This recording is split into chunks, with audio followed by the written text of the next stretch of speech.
तो समाज इसे कहते हैं जहाँ पर व्यक्तियों का समूह एक लक्ष्य से एक समान दिशा में चल रहा है, उसी को कहते हैं समाज। समानम यदि इत्यर्थ समाज, अर्थात कलेक्टिव बड़ी एक साथ टुगेदर, वो एक लक्ष्य को लेकर के चल रहे हैं, उसे ही समाज कहा जा सकता है। अगर लक्ष्य नहीं है तो उसे समाज नहीं कहा जा सकता। जैसे कि कुछ व्यक्तियों का लक्ष्य कुछ और है, उस समूह में कुछ व्यक्तियों का लक्ष्य कुछ और है और कुछ व्यक्तियों का लक्ष्य कुछ और है, तो उसे समाज नहीं कहा जा सकता है। इसलिए हम समाज को एकताबद्ध करने के लिए, एक सूत्र में बांधने के लिए किन किन तथ्यों पर हमें बात करनी है। तो आज जो मानव समाज को एकताबद्ध कैसे की जाए, इसके लिए बाबा जो है कुछ जटिल विषयों को लेकर के चर्चा की है। तो उसके लिए पहला कि जो भी समाज में विभेदता है, भिन्नता है, जैसे कि पोशाक को लेकर के भिन्नता है, तो इसकी सेंटिमेंट को मिनिमाइज करना होगा। जैसे कि मान लिया जाए इंडिया में ही पोशाक अलग अलग जगह पर अलग अलग है। साउथ इंडिया में जाएंगे तो वहाँ पर लुंगी लोग पहनते हैं, कुर्ता पहनते हैं, और पंजाब के लोग पैजामा पहनते हैं, और आप चले जाएंगे वेस्ट बंगाल में तो धोती कुर्ता पहनते हैं। उसी प्रकार से आप और चले जाइएगा ठंडी कंट्री में लोग टोपी पहनते हैं, जैसे कश्मीर के लोग टोपी पहनते हैं। क्यों पहनते हैं? उसके पीछे क्या कारण? क्योंकि जैसे जैसे जिस ज्योग्राफी में जैसा लोगों की आवश्यकता पड़ी, वैसे लोगों ने वस्त्र धारण किया। तो कहते हैं, बाबा कहते हैं इसमें कि जितने भिन्नता है ये सब चीजें, जैसे वस्त्र को लेकर के, भोजन को लेकर के, भोजन में भी भिन्नता है। इस पर लोगों को यूनाइट नहीं किया जा सकता है कि सबका भोजन एक समान हो जाए, ऐसा नहीं किया जा सकता। जैसे जहाँ पर जिसकी जरूरत पड़ी, जैसे साउथ इंडिया में लोग इडली डोसा खाते हैं,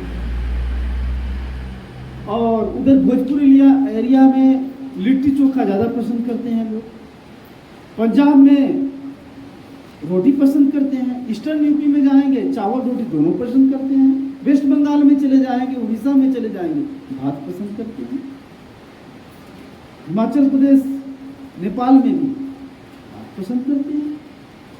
शायद इधर क्या पसंद करते हैं तो नहीं सर, अरवा चावल, राजमा चावल, यहाँ पे वही। तो यहाँ पे भी खाने की अलग व्यवस्था है। जैसे यहाँ पर लोग सब्जी कम पसंद करते हैं, ज़्यादा दाल पसंद करते हैं, राजमा या और किसी चीज़ का दाल। इसके पीछे कारण है, ज्योग्राफिकल कारण, कि सब्जियाँ जो होती हैं वो सालों भर नहीं उगती यहाँ, या परेशानी होती है। तो लोग क्या करते हैं कि इकट्ठा करके एक ही बार रख लेते हैं, राजमा या मूंग या और भी कुछ कोई चीज़, दलहन और चावल को, और उसे अपना उसका सेवन करते हैं। लेकिन जिस क्षेत्र में बहुत सारे सब्जियां उगते हैं, तो वहाँ पर सब्जी वहाँ बहुत खाते हैं लोग। और जहाँ पे आप चले जाइए बुंदेलखंड में, वहाँ पर भी ज़्यादा सब्जी का कल्चर नहीं है। राजस्थान के भी कुछ एरिया में चलिए, वहाँ पर ज़्यादा सब्जी का कल्चर नहीं है। लेकिन जहाँ पर सब्जियाँ ज़्यादा उगता है वो सब्जी खाना पसंद करते हैं। तो इसलिए जैसा जैसा ज्योग्राफी, भौगोलिक परिदशा हुआ, ज्योग्राफिकल कंडीशन, उसके अनुसार लोगों का भोजन बदलते गया। हाँ, आज के समय में एक जगह से भंडारण करने की सुविधा इतना द्रुत हो गया है, इतना सुलभ हो गया है कि सभी जगह लगभग सब चीज लोग प्राप्त कर लेते हैं। इसलिए खान पान के मामले में कुछ धीरे धीरे लोगों के अंदर में एकता आने लगा है। लेकिन अगर एकता, खान पान में एकता नहीं भी रहे, समानता नहीं भी रहे, तो इसका मतलब कहते हैं बाबा उस चीज, उस सेंटिमेंट को मिनिमाइज करके चलना है, उस पर ध्यान नहीं देना है। प्रकार से वस्त्र का तो मैंने उदाहरण दे ही दिया। तो तरह तरह की जो समस्याएं हैं उस पर बाबा इस पर विचार व्यक्त कर रहे हैं कि हम कैसे मानव समाज को एकताबद्ध करेंगे। मानव समाज आज तक से इवन लॉर्ड शिव के काल में भी एक मानव समाज का निर्माण नहीं हो सका। भगवान कृष्ण के समय में भी एक मानव समाज का निर्माण नहीं हो सका था। इसके पीछे क्या था? क्योंकि मानव समाज के निर्माण करने के लिए जो आवश्यक तत्व था वो मौजूद नहीं था। भगवान सदाशिव कर सकते थे, लेकिन उस समय मनुष्य का बुद्धि उतना विकसित नहीं था।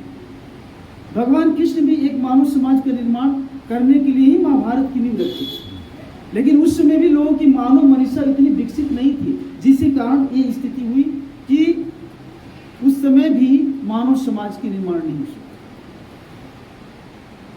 हाँ, आज की परिस्थिति बदल चुका है। आज साइंस एंड टेक्नोलॉजी काफी डेवलप हो चुका है, लोगों का बुद्धि भी बहुत डेवलप हो चुका है, लोग एक दूसरे की संवेदना को समझते भी हैं। पूरे विश्व का कम्युनिकेशन काफ़ी एक जैसा महसूस हो रहा है, जैसा कि एक पूरे विश्व ही एक गांव की तरह है। ऐसा कम्युनिकेशन फास्ट हो गया है। इस वर्ल्ड के किसी भी कोने में बात करना चाहते हैं, तुरंत मोबाइल उठाइए और बात करिए। तो इसका मतलब ये है कि ये भी बहुत बड़ा कारक तत्व रहा है।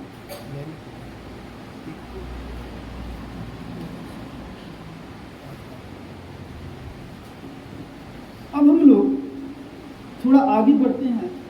आप लोग एक पॉइंट लिखेंगे, क्योंकि ऑलरेडी अभी बोर्ड नहीं आया है, इसलिए और क्या क्या चीज में विभेद है समाज को लेकर के। भाषागत, भाषा में भी विभेद है। यहाँ की भाषा क्या बोलते हैं? जी, यस। और आप चले जाएंगे पंजाब में पंजाबी बोला जाता है, हिमाचल प्रदेश में पहाड़ी बोला जाता है। अब और आगे बढ़ेंगे तो उत्तराखंड में कुमाऊं बोला जाता है, गढ़वाली बोला जाता है। और आगे बढ़ेंगे तो नेपाल में नेपाली बोला जाता है। तो इतनी लैंग्वेज, लगभग 42 लैंग्वेज भारत में है। तो 42 लैंग्वेज की जो विभिन्नता है, तो हम मानव समाज को कैसे एकीबद्ध करेंगे? तो उसमें भी कॉमन फैक्टर है। उस कॉमन फैक्टर को लेकर के बाबा कहते हैं कि समाज को यूनाइट किया जा सकता है। तो उसमें क्या है कि जैसे कि संस्कृत है, तो संस्कृत एक ऐसी भाषा है कि जिसमें लगभग सभी भाषाओं में उसकी वैकेबुलरी है। जैसे बंगाली हो गया भाषा, इसको बांग्ला कहते हैं, बांग्ला भाषा। तो बांग्ला भाषा में 93% संस्कृत है, 93%। उसी प्रकार से मलयालम लैंग्वेज है। मलयालम लैंग्वेज में भी लगभग 85% संस्कृत वर्ड है। उसी प्रकार से तमिल तो एक कुछ अलग ही लैंग्वेज है, फिर भी तमिल में भी 3% संस्कृत वर्ड है। मिथिला में 80% संस्कृत वर्ड है। उड़िया में 80 से ज़्यादा % संस्कृत वर्ड है, वैकेबुलरी। तो इसका मतलब कह रहे हैं कि बाबा की ऐसी भाषा जिसको ये कॉमन फैक्टर बनाया जाए तो मानव समाज को एकताबद्ध किया जा सकता है, एक किया जा सकता है। आज भारत की भाषा क्या है? नेशनल लैंग्वेज हिंदी है। आप ये समझ लीजिए कि हिंदी हर एक प्रदेशों में नहीं बोला जाता। तमिलनाडु में, केरला में, कर्नाटक में तो अब प्रचलन होने लगा, खास करके बेंगलोर में, क्योंकि बेंगलोर में अधिकांशतः नॉर्थ से ही लोग गए हैं। नॉर्थ इंडिया के लोग जाने से वहाँ पर हिंदी का प्रचलन हो गया। लेकिन तमिलनाडु की खास करके मद्रास एरिया में या विलेज एरिया में अभी भी हिंदी सुनना पसंद नहीं करते हैं लोग। वेस्ट बंगाल में आज लोग थोड़ा हिंदी का प्रचलन बढ़ता जा रहा है। वेस्ट बंगाल में भी हिंदी आपका पसंद नहीं करते। इसलिए बाबा देशभक्तों के प्रति किताब में लिखते हैं, कहते हैं कि एक रीजनल लैंग्वेज था जिसको नेशनल लैंग्वेज बना दिया गया, और अंग्रेजी जो लगभग भारतवर्ष के सुदूर प्रांत के बच्चे लोगों को एक साथ जोड़ता था। जैसे अगर असम का बच्चा कोई आता है, स्टूडेंट्स दिल्ली में एग्जाम देने के लिए, तो दिल्ली की भाषा हिंदी है, असम की भाषा असमिया है, तो क्या वो हिंदी मीडियम एग्जाम दे सकता है? नहीं। उससे इंग्लिश मीडियम में अगर आता तो इंग्लिश मीडियम में एग्जाम दे सकता है। जैसे कि इंग्लिश ब्रिटिश के समय में एक कॉमन लैंग्वेज हो गया था पूरे इंडिया का, लेकिन ब्रिटिश लोग जब यहाँ से गए तो यहाँ के नेताओं ने बड़ी चलबाजी से हिंदी को ही नेशनल लैंग्वेज बना दिया, जो एक रीजनल लैंग्वेज था। अब नेशनल लैंग्वेज के लायक कौन लैंग्वेज था? संस्कृत था। अगर संस्कृत को नेशनल लैंग्वेज बनाया गया होता तो आज प्रादेशिक जो सेंटिमेंट है वो नहीं लगता। उससे क्या होगा? तो मानव समाज, पूरे भारत के लोग एक होते अगर संस्कृत आज का नेशनल लैंग्वेज होता। हिंदी कहाँ की लैंग्वेज है? हिंदी एसोसिएनिक प्राकृत से आया हुआ। ये है अधिक से अधिक दिल्ली के आसपास की भाषा, जैसे कि ब्रज हो गया, हरियाणवी क्षेत्र हो गया, दिल्ली के आसपास के एरिया में ही हिंदी, एक खड़ी हिंदी बोली जाती है। और उर्दू क्या है? उर्दू जब मुस्लिम लोग आए थे बाहर से, तो पंजाबी और उसके फारसी को मिला है ना, और अरबी, ये तीनों को मिक्स करके एक उर्दू का जन्म हुआ। इसलिए आप कह सकते हैं कि उसमें कुछ हिंदी टर्म भी है, पंजाबी भी टर्म है, अरबी शब्द भी है, फारसी भी शब्द है। तो ये हुआ, इसलिए प्रोनाउंसिएशन उर्दू का बिल्कुल खड़ी जैसा है। अब देखेंगे, बातचीत करेंगे। तो ये बाबा लिखते हैं the history along the way किताब में, इसके बारे में, लैंग्वेज के बारे में। तो एक मानव समाज को एकीभूत करने के लिए, एक सूत्र में बांधने के लिए एक और विभिन्नता आती है सांस्कृतिक के क्षेत्र में, कल्चर के क्षेत्र में। कल्चर क्या है? कल्चर को डिफाइन इस प्रकार से किया गया है कि all expression of humanity is called culture. मानवता की समस्त अभिव्यक्ति ही संस्कृति है। जितने भी अभिव्यक्ति हैं वो संस्कृति में आए। तो सिविलाइजेशन क्या है? Refined culture is called civilisation. जहां पर संस्कृति परिष्कृत हो जाती है उसको कहते हैं सिविलाइजेशन, सभ्यता। अब संस्कृति और सभ्यता में क्या अंतर है और मैं बताने लगता हूं। संस्कृति हो गया जैसा एक्सप्रेशन है, जैसे कि कुछ लोग प्रणाम करते हैं हाथ जोड़ करके, कुछ लोग प्रणाम करते हैं सीधे माथा टेक करके पैर पर, कुछ लोग प्रणाम करने की मुद्रा है, जैसे जो ताई कमांडो में देखते हैं ना, जूडो कराटे में ऐसे करते हैं। ये खास करके जितने मंगोलियन कंट्री है वहीं से इसका आविष्कार हुआ। इस प्रकार से कर देते हैं, सिर्फ थोड़ा सा ऐसे शीश नवा देते हैं, वो भी एक प्रणाम की मुद्रा है। और ये भी चरण स्पर्श भी एक प्रणाम की मुद्रा है। तो लगभग इससे दुनिया में जितने भी कंट्री हैं सबका अपना अपना एक्सप्रेशन है। तो सबके एक्सप्रेशन को ही संस्कृति कहा जाता है। लेकिन सिविलाइजेशन क्या है? जहां मेरी सिविलाइजेशन का मतलब हो गया रिफाइंड कल्चर। रिफाइंड क्या है? परिष्कृत क्या है? जैसे आनंद मार्ग चर्याचर्य, ये क्या हो गया? एक परिष्कृत सिविलाइजेशन हो गया, है ना, एक परिष्कृत सिविलाइजेशन हो गया। उसमें चर्याचर्य में बिल्कुल लिख दिया गया है, सब कुछ लिख दिया गया कि वास्तव में मानव को कैसे रहना चाहिए, मानव को कैसे साधना करनी चाहिए, मानव को कैसे एक दूसरे से मिलकर रहना चाहिए, मानव के हर एक व्यक्ति का जीवन चरित्र क्या होना चाहिए, यह चर्याचर्य में बाबा ने लिख दिया। जिस प्रकार से सोशल नॉर्म्स बाबा दिए, सामाजिक आचरण को, तो सामाजिक आचरण में बिल्कुल लिख दिया गया है कि किस तरह से पानी देना है। तो पानी तो हम ऐसे भी तो दे सकते हैं, ऐसे लीजिए पानी, या जा करके आप ऐसे करके रख दीजिए, लेकिन वही जो है हम पानी को ऐसे करके देते हैं, इसी को कहते हैं सिविलाइजेशन, सभ्यता, प्रकृत संस्कृति। उसी प्रकार से और भी तरह तरह के उदाहरण दिया जा सकता है, आप समझ गए।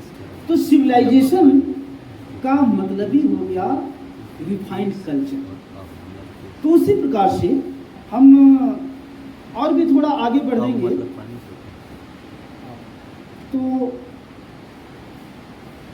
हमने कहा ना कि सोशल नॉर्म्स जैसे बाबा, उसी प्रकार से पंचदशील है, उसी प्रकार से 16 पॉइंट तो खास करके आनंद मार्ग के साधक ही समझ पाते हैं, लेकिन पंचदशील, सोशल नॉर्म्स, ये जो दोनों चीज है और यम नियम, अगर वास्तव में मार्गीगण अगर प्रचार करें जनसाधारण के बीच में तो पंचदशील को बहुत जल्दी से एक्सेप्ट करेंगे, सोशल नॉर्म्स को बहुत जल्दी एक्सेप्ट करें। मैं प्रचार करके देखा हूँ, अगर हम सोशल नॉर्म्स का चार्ट लेकर के जाते हैं किसी घर पर, हम डोर टू डोर कंटेक्ट करने के लिए, तो वो देखते हैं कि कितना, गार्जियन देखते हैं कितना अद्भुत चीज़ एक जगह लिखा हुआ है, ये तो हमारे बच्चों के लिए बहुत बड़ा चीज़ है।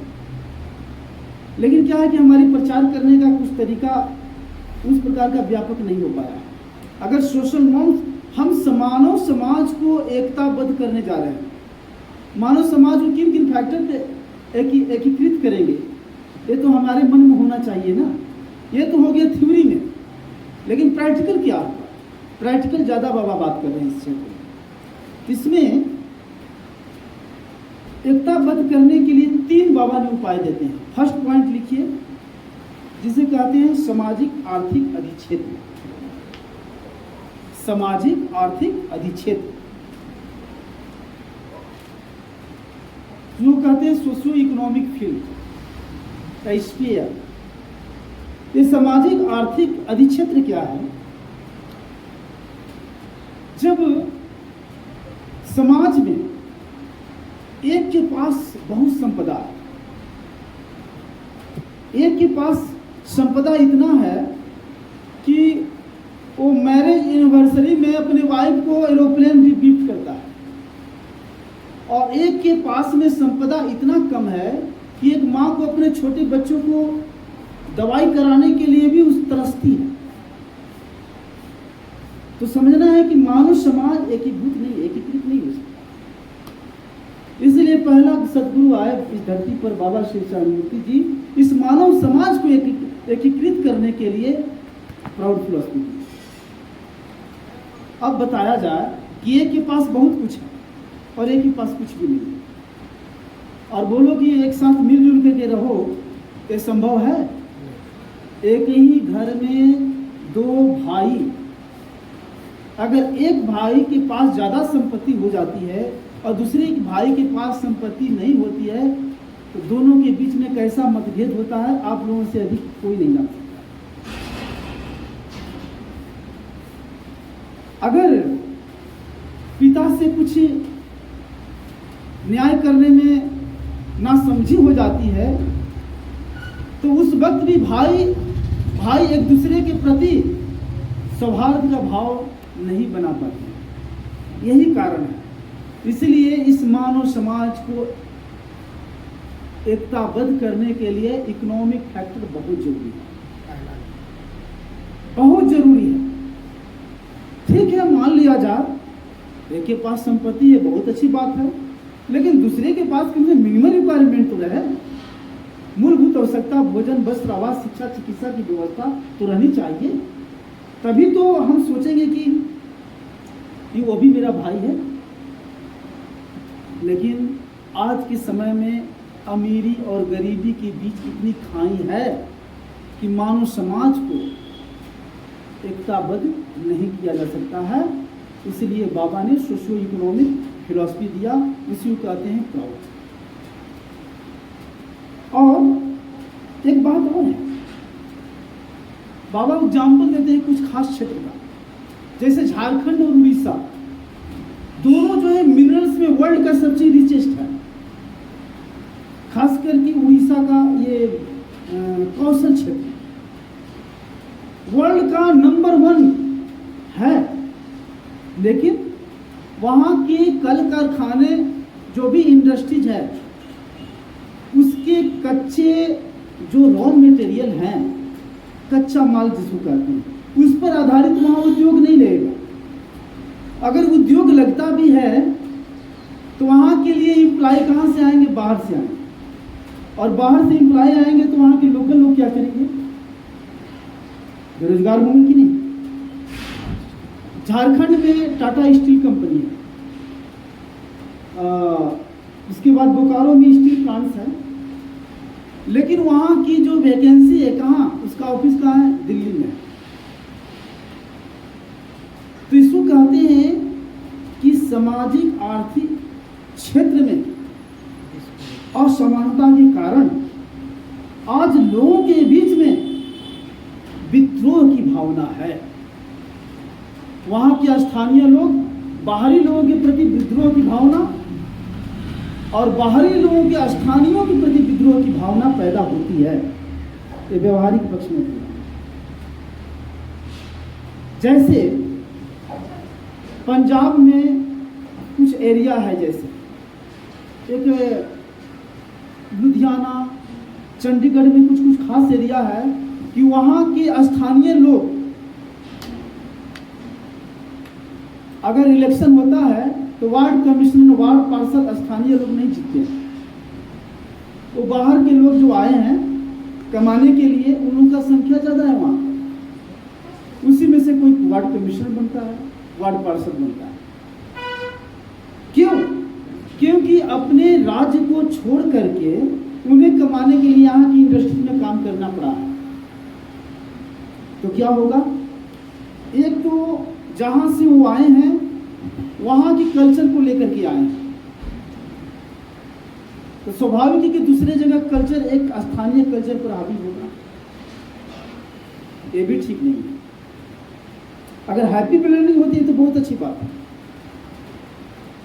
हैप्पी ब्लेंडिंग का मतलब ये हुआ कि अगर कोई बंगाल का आदमी उड़ीसा में जाते हैं तो ठीक है, घर की भाषा तो बंगाली है, लेकिन वहाँ पे जाकर के उनको उड़िया में ही पढ़ना होगा।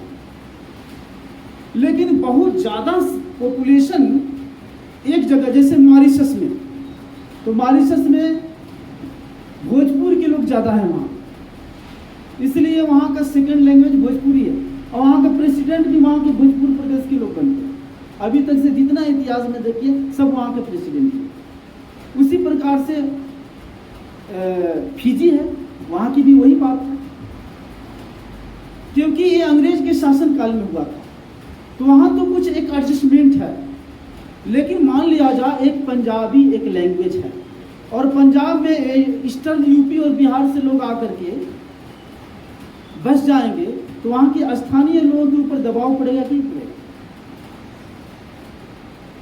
वहाँ की जो लैंग्वेज पंजाबी है वो भी अवदमित होगी भाषा, क्योंकि वहाँ पर पढ़ाई लिखाई हिंदी में होने लगा। बाई चांस कोई पंजाबी भाषा वाले बच्चे हैं, उसको भी हिंदी पढ़ना पड़ेगा, उसका मदर टंग खत्म हो जा रहा है, मदर टंग में वो पढ़ाई नहीं कर पाएगा। इसलिए बाबा कहते हैं कि सोशियो इकोनॉमिक जोन बनाना पड़ेगा, ब्लॉक लेवल प्लानिंग। और ब्लॉक लेवल प्लानिंग में एक प्रखंड में कितनी पॉपुलेशन है, एक प्रखंड में कितनी क्षमताएं हैं, उसमें क्या क्या हो सकता है, वहाँ पर किस प्रकार का उद्योग खुल सकता है, वहाँ की भाषा क्या है, वहाँ की मिट्टी की परिमाप क्या है, वहाँ की मिट्टी की क्वालिटी क्या है, ये सब चीज़ दर्शा करके ब्लॉक लेवल प्लानिंग करने की बात करते हैं। और वहाँ पर स्थानीय लोग ही इम्प्लाई होंगे, आउटसाइडर को अलाउ नहीं होगा। अगर आउटसाइडर जाते भी हैं तो क्या होगा, आउटसाइडर अगर जाते हैं तो वहाँ की इंटरेस्ट के साथ काम करना होगा, वहाँ की लैंग्वेज सीखना पड़ेगा, और तब जाकर के वो अपनी इंडिविजुअल इंटरेस्ट को उस कलेक्टिव इंटरेस्ट में मर्ज कर देंगे, तभी जाकर के वहाँ के समाज का मेंबर हो पाएंगे, अन्यथा नहीं। बाबा कितनी बड़ी बात बोलते हैं मानव समाज के एकीभूत करने के लिए। जब 42 समाज 42 समाज 44 से 44 ठीक बोल रहा। तो 44 समाज की जब परिकल्पना बाबा ने कही थी, इंडिया गवर्नमेंट उस समय कौन थी, इंदिरा गांधी, वो पगला गई, बोलती है तो 44 बराबर भाग में भारत को बांटने जा रहा है। और वास्तव में जानते थे कि इनका स्पिरिट बहुत अच्छा है, लेकिन चूंकि उसको शासन करना था, इसलिए शासन करने के लिए तरह तरह के आनंद मार्ग के ऊपर आक्षेप लगाई। बाबा को 5 साल से अधिक दिन उपवास रहना पड़ा, किसके लिए, मानव समाज को इकट्ठा करने, एकत्रित करने। बाबा ऐसा किया। तो इसलिए जहाँ पे जो फसल होता है, जहाँ पर जो मिनरल्स है, उसी पर आधारित उद्योग होंगे और वहाँ के लोकल लोग ही काम करेंगे, नहीं तो हम मानव समाज को एकताबद्ध नहीं कर सकते हैं। उसके बाद कहते हैं कि पूंजीपतियों का जहाँ निर्मम शोषण होता है, निर्मम एक शोषण होता है कि पता नहीं चलता, लेकिन जब निर्मम शोषण होता है तो उस स्थिति में क्या होता है, मानव समाज को हम एक सूत्र में बांध नहीं सकते, बिल्कुल नहीं बांध सकते, क्योंकि जहां एक्सप्लॉइटेशन है, बाबा इसके लिए नारा बनाया था, एक्सप्लॉइटेशन नो मोर नो मोर। अब शोषण नहीं चलेगा, नहीं चलेगा, क्योंकि नव्य मानवतावाद बहुत आ चुका है। इसलिए एक्सप्लॉइटेशन पूंजीपति कैसे करते हैं, उनका अनहोली अलायंस होता है धार्मिक लोगों के साथ, सो कॉल्ड धार्मिक, सो कॉल्ड रिलीजियस पीपुल के साथ उनका अनहोली अलायंस होता है। वो कैसा होता है अनहोली अलायंस, ये जान करके बहुत आश्चर्य होगा आपको। कहते हैं कि पूंजीपति का शोषण करने का तरीका बहुत नमूना होता है। वो क्या करते हैं, शोषण करते करते आदमी का जो है मांस मज्जा सब खा जाते हैं और खून को चूस लेते हैं। खून चूस लिए तो शरीर में राहत है। उसके बाद में क्या करते हैं कि जो हड्डी बच जाता है, हड्डी से डुगडुगी बनाते हैं, हड्डी से डुगडुगी बनाते हैं और उसको डुगडुगी से धर्म का प्रचार करवाते हैं।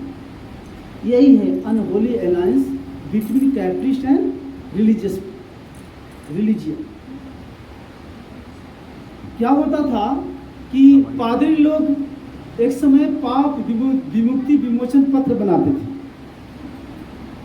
और वो कहते थे कि पाप अपना इस पर लिख करके जला दो, पाप जल जाएगा। आप बताइए कि हमारा शास्त्र क्या कहता है, अवश्यमेव वक्तव्यम कृताकर्म शुभाशुभम न क्षीयते कर्म कल्प कोटि शतैः। हम चाहे वो करोड़ों साल क्यों न हो जाए, हमारे जो कर्म है ना, कर्म का फल तो मिलने ही वाला है, करोड़ों वर्ष भी लग जाएगा, अगर कर्म का फल आपने नहीं भोगा है तो ऐसे नहीं मिटने वाला है। तो ये क्या है, इसको कहते हैं रिलीजियन, जहां पर अंधविश्वास का काफी मजबूत भूमि होता है, इसी को कहते हैं रिलीजियन। और धर्म तो अलग है, धर्म एक ही है, रिलीजियन अलग अलग। तो इसमें कहते हैं कि और भी पूंजीपतियों का शोषण करने का और एक और नमूना है। वो क्या करते हैं कि वो सहारा लेते हैं धर्म का, जैसे बलि प्रथा का सहारा लेते हैं। जानते हैं ना कि जगह जगह बलि प्रथा होता है। तो कैपिस्ट क्या करेगा, उस रिलीजियन यानी उस धार्मिक तथाकथित धार्मिक व्यक्तियों को वो कॉन्ट्रैक्ट देता है कि तुम प्रचार कराओ कि यहाँ पर बलि देने से ये चीज़ प्राप्त होगा। अगर हम काली माता के मंदिर में कोई बकरे को हम बलि दे देते हैं तो क्या होगा कि हमारे पास बहुत संपत्ति आ जाएगी, ये हो जाएगा, वो हो जाएगा, शादी विवाह हो जाएगा, बच्चा आईएएस बन जाएगा, इंजीनियर बन जाएगा, डॉक्टर बन जाएगा। तो इसको कहते हैं ये सो कॉल्ड रिलीजियस पीपुल का अलायंस किसके साथ, कैपिस्ट के साथ। और कैपिस्ट उसको कॉन्ट्रैक्ट देता है, कहता है कि इस प्रकार के प्रचार कराओ। जैसे नेपाल में एक गढ़ीमा एक जगह है, वहां पर हजारों भैंस काट दिया जाता है, लेकिन लोगों को जो जनसाधारण उसको पता नहीं कि इसके पीछे कारण क्या है। कैपिस्ट और तथाकथित धार्मिकों का जो अनहोली अलायंस होता है, बैठिए, अनहोली अलायंस होता है, उसके कारण ये स्थिति पैदा होती है। इसलिए बाबा कहते हैं कि धर्म की स्थापना करो, मजहब का नहीं, धर्म मत का नहीं। तो इसलिए ये जो सोशियो इकोनॉमिक स्फीयर्स में जो बाबा का कंट्रीब्यूशन रहा है, न्यू ह्यूमनिज्म और प्राउड, ये दोनों के माध्यम से इस क्षेत्र में हम मानव समाज को एकताबद्ध कर सकते हैं, एक सूत्र में बांध सकते हैं। तो उसके लिए क्या करना होगा, मिनिमम रिक्वायरमेंट ऑफ लाइफ, मूलभूत आवश्यकता है जीवन का, भोजन, वस्त्र, आवास, शिक्षा, चिकित्सा, सबकी गारंटी दे करके मानवता के बीच में सौहार्द पैदा करके हम मानव समाज को एकताबद्ध कर सकते हैं, अन्यथा दूसरा कोई उपाय नहीं है। ये सोशियो इकोनॉमिक स्फीयर में। दूसरा है मानस्य भावावेग का अधिक क्षेत्र। इस क्षेत्र में भाषा आएंगे, संस्कृति भी आएंगे, और उसके साथ साथ इतिहास। यह जो बिल्कुल कल्चर, लैंग्वेज और हिस्ट्री के साथ यह क्षेत्र जुड़ा हुआ है, जिसको कहते हैं मानस भावावेश का अधिक क्षेत्र। यह सेकेंड पॉइंट है मानव समाज को एकताबद्ध करने के लिए। तो इसमें बाबा कहते हैं कि मानव समाज इंडिविजुअल अविभाज्य है। This human society is indivisible. Don't try to divide it, and to see the each and every entity of this cosmos is as the manifestation of same cosmic power. ये स्पिरिट है इसका, कि इस समाज को विभाजित करने का प्रयास मत करो, क्योंकि मानव समाज एक अविभाजित तथ्य है। और कहते हैं कि इस संसार के प्रत्येक सत्ता को किस रूप से देखना है, सोचना है कि ये सारी सत्ताएं परम पुरुष का ही प्रतिबिंबित है, उसी का ही अभिप्रकाश है। ये है कंसेप्ट इसमें। उसमें क्या है कि जो असंख्य जो भाषाएं हैं उसको लेकर के किसी प्रकार का मतभेद पैदा न हो, इसलिए संसार की जितनी लैंग्वेज है सबको मान्यता देनी पड़ेगी। इसलिए पूरे वर्ल्ड में 342 लैंग्वेज है, 342। इंडिया में 44 लैंग्वेज, तो इसकी मान्यता देनी होगी। ऐसा नहीं कि एक देश दूसरे देश पर अपनी भाषा थोप दे। तो इसके लिए क्या होगा कि मानव समाज को हम एकीकृत नहीं कर सकते हैं। और एक कॉमन फैक्टर इसमें क्या है, जो ऋषि मुनियों का कंट्रीब्यूशन है। बाबा इसमें स्पष्ट क्लियर लिखते हैं कि एक मानव समाज को निर्माण करने के लिए या उस सोशियो इकोनॉमिक जोन को और बड़ा करने के लिए क्या करना पड़ेगा, हमें स्पिरिचुअलिटी का आधार लेना होगा। जैसे कि यहाँ पर चूंकि बाबा जो भी पुस्तक लिखे हुए हैं ये मानव समाज की कॉमन फैक्टर को लेकर हैं। यहाँ ऋषि मुनि शब्द का व्यवहार इसलिए किए हैं, ये लॉर्ड से, शिव से रिलेटेड है और लॉर्ड कृष्ण से। आप जाएंगे साउथ इंडिया में भी तो वहाँ पर भी शिव की पूजा होती है। आप नॉर्थ में भी जाएंगे तो नॉर्थ में तो शिव की पूजा हो रही है, वेस्ट में भी जाएंगे वहाँ पर भी शिव को लोग मानते हैं। और ईस्ट में भी जाएंगे, शिव में भी जाएंगे। तो ये हो गया कॉमन चीज। तो लॉर्ड शिव को केंद्र मान करके पूरे भारत को ही नहीं, हम पूरे एशिया को एक सूत्र में बांध सकते हैं। और एशिया ही नहीं, बाबा कहाँ तक गए हैं पता है? ये कौन जगह है जहाँ पर बर्फ जमता है? टुंड्रा के प्रदेश से, ग्रीनलैंड वगैरह, आइस, स्विट्जरलैंड, स्विट्जरलैंड। स्विट्जरलैंड के बारे में बाबा जो है विजिट करने गए थे। तो वहाँ पर बाबा कहते हैं कि लॉर्ड शिव यहाँ पर 7000 साल पहले, मैंने 7000 years ago Lord Shiv visit दिया, बाबा कहते हैं स्विट्जरलैंड। अब भगवान लॉर्ड सदाशिव कैसे गए होंगे? खैर वो तो ईश्वर है, ऐश्वर्य शक्ति है, वो कहीं भी जा सकते हैं। लेकिन जब भी ऐतिहासिक रूप से परम पुरुष आते हैं इस धरती पर, वो मानव की तरह आचरण करते हैं। उनको एक जगह से जाने के लिए दूसरी जगह रथ का व्यवहार करेंगे, गाड़ी का व्यवहार करेंगे। जैसे भगवान सदाशिव याक का व्यवहार करते थे। याक होता है ना, याक, उसका व्यवहार। और ये जो खास करके पर्वतीय क्षेत्र में, क्योंकि भगवान सदाशिव का आविर्भाव पर्वतीय क्षेत्र में हुआ था, लेकिन अपनी राजधानी कहाँ बनाए थे वो? काशी में, क्योंकि काशी से लोगों का आना जाना थोड़ा सुविधाजनक था। तो इसीलिए बाबा कहते हैं कि ऋषि मुनियों का दिव्य जीवन की स्मृति चारण की कथा, उनकी आशीर्वाद भी लोगों के अंदर में, उनके भावावेग में हमेशा उपनीत होती रहती है। तो ये उनकी हृदय में जब इस प्रकार की भावावेग आते रहते हैं, तो इसके माध्यम से भी एक मानव समाज को हम एकीकृत कर सकते हैं। क्योंकि लैंग्वेज जहाँ पर समाप्त हो जाता है, एक भौगोलिक परिभाषा में दूसरा लैंग्वेज शुरू होता है। जैसे तमिल, अगर भाषा तमिल के लोग यहाँ पर आएंगे, तमिल में बात करेंगे, तो लगभग 1% भी आप समझ नहीं पाएंगे, नहीं समझ पाएंगे। और यहाँ की भाषा आप वहाँ जाएंगे, वहाँ नहीं समझ पाएंगे। लेकिन लॉर्ड शिव कहेंगे तो वहाँ लोग समझेंगे भगवान का नाम लेना। कृष्ण कहेंगे लेकिन भगवान का नाम लेना। फिर तृतीय तारक ब्रह्म के रूप में बाबा आए। अगर इस मानव समाज के लिए मार्गीकरण मिल करके प्रभुत्व को एस्टेब्लिश कर देते हैं और आनंद मार्ग को एक सामाजिक करण का रूपरेखा दे देते हैं, तो बाबा आनंद मूर्ति शब्द भी बोलेंगे, तो वहां पर भी कहें कि हाँ, जैसे आनंद मार्ग का एक समय बहुत पॉपुलरिटी थी, पता है कि नहीं?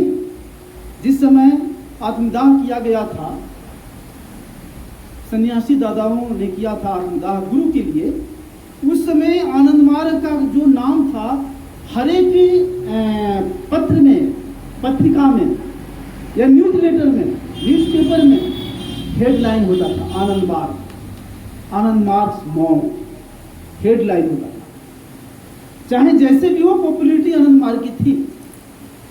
लेकिन हमें पॉपुलरिटी एक अलग सेंस में बाबा को जनमानस में किस प्रकार से हमें उनकी थ्योरी का प्रचार करना। बाबा ने कहा कि देखो जी, तुम मेरा प्रचार मत करो, बल्कि मेरी आइडियोलॉजी का प्रचार करो। तो आनंद मार्ग का जितना प्रचार होगा, इट मीन्स हम बाबा का प्रचार कर रहे हैं। तो इसको आपको समझना होगा। अब तीसरा है आध्यात्मिक भावावेग का क्षेत्र। इसमें क्या है कि बाबा एक चीज का उदाहरण देते हैं कि जगत जुड़िया एक जाति आछे से जातिर नाम मानव जाति। ये अलग लैंग्वेज में है, बंगाली में, पुराने बंगला में है। तो कहते एक ही पृथ्वी स्तन्य पालित एक ही रवि शशि मुदेर सा। तो उसी में हम एक और स्पिरिट जोड़ सकते हैं, हर में माता गौरी में, हर में पिता गौरी माता स्वदेशी भुवनम, यानी कि परम पुरुष हमारे पिता हैं, परमा प्रकृति हमारी माँ है, और ये संसार जितना है हमारा वास स्थान है। और यहाँ के जितने सदस्य हैं सभी भाई हैं, सभी एक ही परिवार के संतान, एक ही परिवार के सदस्य हैं। तो ये स्पिरिट के साथ में बाबा कहते हैं कि जिस प्रकार से अगर हम उस कॉस्मिक फादर यानी कि इस भूमा जो हमारे जो परम पिता हैं, परम पिता को केंद्र मान करके ही हम इस मानव समाज को आध्यात्मिक अधिक्षेत्र में यूनाइट किया जा सकता है, अन्यथा दूसरा कोई पॉइंट नहीं। अब है कि मनुष्यों में भेद कैसे? तो मनुष्य में भेद, ये गोरे काले का भेद ये कैसे हुआ? तो बाबा कहते हैं कि ये हुआ है किसी खास भौगोलिक परिदशा के कारण। ऐसा नहीं कि जिस क्षेत्र में ज्यादा गर्मी पड़ती थी, सूर्य किरणें सीधी दिशाओं में पड़ती थी, तो वहां के स्वभाव थी कि वहां का जो स्किन का रिएक्शन कुछ और होगा, तो वहां का रंग काला हो गया। जिस क्षेत्र में सूर्य किरणें सीधी नहीं पड़ती, लंबवत पड़ती, तो उस क्षेत्र के लोग गोरे गोरे होने लगे। इसलिए इस धरती पर लगभग 4 प्रकार का रेस पाया जाता है। बाबा कहते हैं कि इस रेशियल डाइवर्सिटीज के बीच में भी इन्हें एकीकृत किया जा सकता है। अब वो क्या पॉइंट है, उसके लिए उदाहरण देते हैं कि मान लीजिए आर्यन रेस है, तो 4 प्रकार का रेस है, आर्यन, मंगोल, उसके बाद निग्रो, ऑस्ट्रिक, उसके बाद निग्रो, और ऑस्ट्रिक और निग्रो को ही कॉम्प्लेक्स कर करके क्या किस रेस का निर्माण हुआ? द्रविड़ में। तो आर्यन रेस में भी कितने हैं? उसमें भी 3 प्रकार का रेस है। प्रथम है नॉर्डिक आर्य। क्या है? नॉर्डिक आर्य। बोर्ड रहता तो मैं लिखता, इसलिए आप लोग लिख लीजिए। आर्यन रेस में 3 प्रकार का फॉर्म है। पहला है नॉर्डिक आर्य, दूसरा है अल्पाइन आर्य, और तीसरा है भूमध्य सागरीय आर्य। अब देखेंगे कि इनके बीच में क्या भेद है। पहला है कि नॉर्डिक आर्य जो होंगे उनका रंग जो है लाल होता है, लाल मिक्सर कलर, लाल रंग और मिश्रित सफेद। दूसरा है जो केस का रंग होता है, बाल का रंग लाल या सुनहरा होता है। आप लोग तो जो लोग आनंद नगर जाते रहे हैं शुरू से, उनको बहुत पहले ही बोध हो गया होगा कि वास्तव में दुनिया में कितने प्रकार के, क्योंकि सभी देश के लोग आनंद नगर में आते हैं। आर्यन भी आते हैं और द्रविड़ भी आते हैं, निग्रो भी आते हैं, ऑस्ट्रिक भी आते हैं। सभी देश के लोग आते हैं। साउथ अफ्रीका के लोग आते हैं, प्योर निग्रो रेस है। अफ्रीकन कंट्री का जितने लोग हैं लगभग, हालांकि वहां पर भी मिक्स कलर के लोग हैं, क्योंकि ऐसा कोई रेस नहीं है जिसको कहा जा सकता है कि बिल्कुल विशुद्ध है। सभी रेस का कॉम्प्लेक्स हुआ है ना। तो उसके बाद में नॉर्डिक आर्य का आंखों का जो तारा होता है ना, पुतली जिसको कहते हैं, आईलिड, वो क्या होता है? भूरा होता है। इसलिए आज हम लोगों के बीच में जिसका आंख की पुतली अगर भूरा है तो समझना है कि वो नॉर्डिक आर्य से कुछ इन्फ्लुएंस है। अब दूसरा है कि शरीर उष्ण रक्त का होता है। शरीर क्या होता है? उष्ण रक्त का। उष्ण माने गर्म, और नाक तोते की तरह होता है, ऐसे थोड़ा झुका हुआ। आप देख करके जान जाएंगे कि नाक किसका? तोते की तरह, तोते के ठोर के जैसा होता है। उसके बाद में नाक के तोते की ओठ की जैसी टेढ़ा होता है। और अल्पाइन आर्य कैसे होते हैं? उनके शरीर का रंग दूध जैसा सफेद। शरीर का रंग दूध जैसा सफेद कहाँ के क्षेत्र, जैसे रूस के लोग, रूस जैसे इंडिया से और आगे रूस की कंट्री में जितने आगे बढ़ते जाए उतना ही सफेद होते जाए। तो ये लोग होते हैं, उनका रंग जो है बिल्कुल मिल्की कलर का होता है, और बाल का रंग काला होता है, और थोड़ा काला होता है लेकिन थोड़ा सा नीला नहीं। आंखें की तारे जो होते हैं नीला होता है ना। आप ऐसे भी इंडिया में भी किसी को देख लेंगे नीला आंख के लिए, तो समझना चाहिए कि वो अल्पाइन आर्य से इन्फ्लुएंस इधर होता है। हाँ हो रहा है कश्मीर वगैरह जी।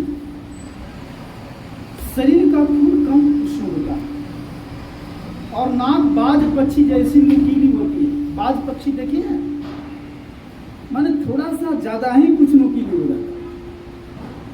अब मैं यहाँ पर किनको मैं कहूँ कि किनका नुकीली है, लेकिन आप लोग देखते होंगे कि कहीं कहीं लोगों का नाक बिल्कुल नुकीली होता है, एकदम बाज पक्षी की तरह। तो इस प्रकार से इनको कहते हैं अल्पाइन आर्य। दूसरा है भूमध्य सागरीय आर्य। भूमध्य सागरीय आर्य जो होते हैं, शरीर का रंग दूध जैसा सफेद होता है और इनका भी बाल का रंग काला होता है और आंखें की जो तारे होते हैं वो काला होता है, जैसे लगभग यहाँ सामान्य हैं। और शरीर का खून कम गर्म होता है और शरीर का आकार मध्यम प्रकार का। अधिक उष्ण होने का मतलब ज्यादा रिवोल्यूशनरी होंगे, कम गर्म होने का मतलब कम थोड़ा रिवोल्यूशनरी। हालांकि मुझे रिवोल्यूशनरी शब्द उपयोग नहीं करना चाहिए, है ना। धन्यवाद। फास्टिंग के बाद अभी पानी पिया। तो ये है। और शरीर का आकार मध्यम प्रकार का होता है। जैसे आप फ्रेंच लोगों को देखेंगे, शरीर का आकार मध्यम है। जर्मन का थोड़ा सा बड़ा होता है, जर्मन है। तो ऐसे ऐसे करके बहुत जगहों पर जो है अलग अलग जो आर्य की जो कम्युनिटी है उसमें भी विभिन्नता है, लेकिन फिर भी आर्य आर्य कहते हैं अपने आप को। तो जैसे हिटलर ने कहा था कि आर्य एक ऐसा रेस है जो बिल्कुल विशुद्ध है, और उसी में बाबा की टिप्पणी थी। बाबा ने कहा था कि उसने अपने पॉलिटिकल फायदा के लिए उसने नारा लगाया था, जबकि कोई ऐसा रेस नहीं है जिसमें कॉम्प्लेक्स न होगा। कॉम्प्लेक्स हुआ, हम तो देख रहे हैं नेपाल में जाकर के देखिए, वहाँ आर्यन मंगोल का बहुत ज़्यादा कॉम्प्लेक्स हुआ। हिमाचल प्रदेश में बहुत ज़्यादा कॉम्प्लेक्स हुआ, यहाँ थोड़ा सा कम, क्योंकि यहाँ हिमाचल प्रदेश सॉरी जम्मू कश्मीर का जो रेस है ये आर्यन रेस है बेसिकली, है ना। लेकिन फिर भी कॉम्प्लेक्स तो हुआ है, तो रेस तो ऐसा नहीं है एकदम बिल्कुल विशुद्ध है। उसके बाद मंगोलियन रेस, इसमें भी 3 प्रकार, इसमें 5 शाखाएं हैं और उनको देख करके समझ सकते हैं कि ये किस क्षेत्र के हैं। जैसे निप्पन आर्यन, जिसको कहते हैं निप्पन आर्यन, खास करके जापान की जो मंगोल रेस की जो कम्युनिटी है ये निप्पन आर्यन में आता है। उसके बाद में अब इनका भौगोलिक जो परिदशा क्या है शरीर का, तो उनका जो नाक है चिपटा होता है। मंगोल रेस के जितने लोग हैं 5 लोगों का नाक चिपटा होता है।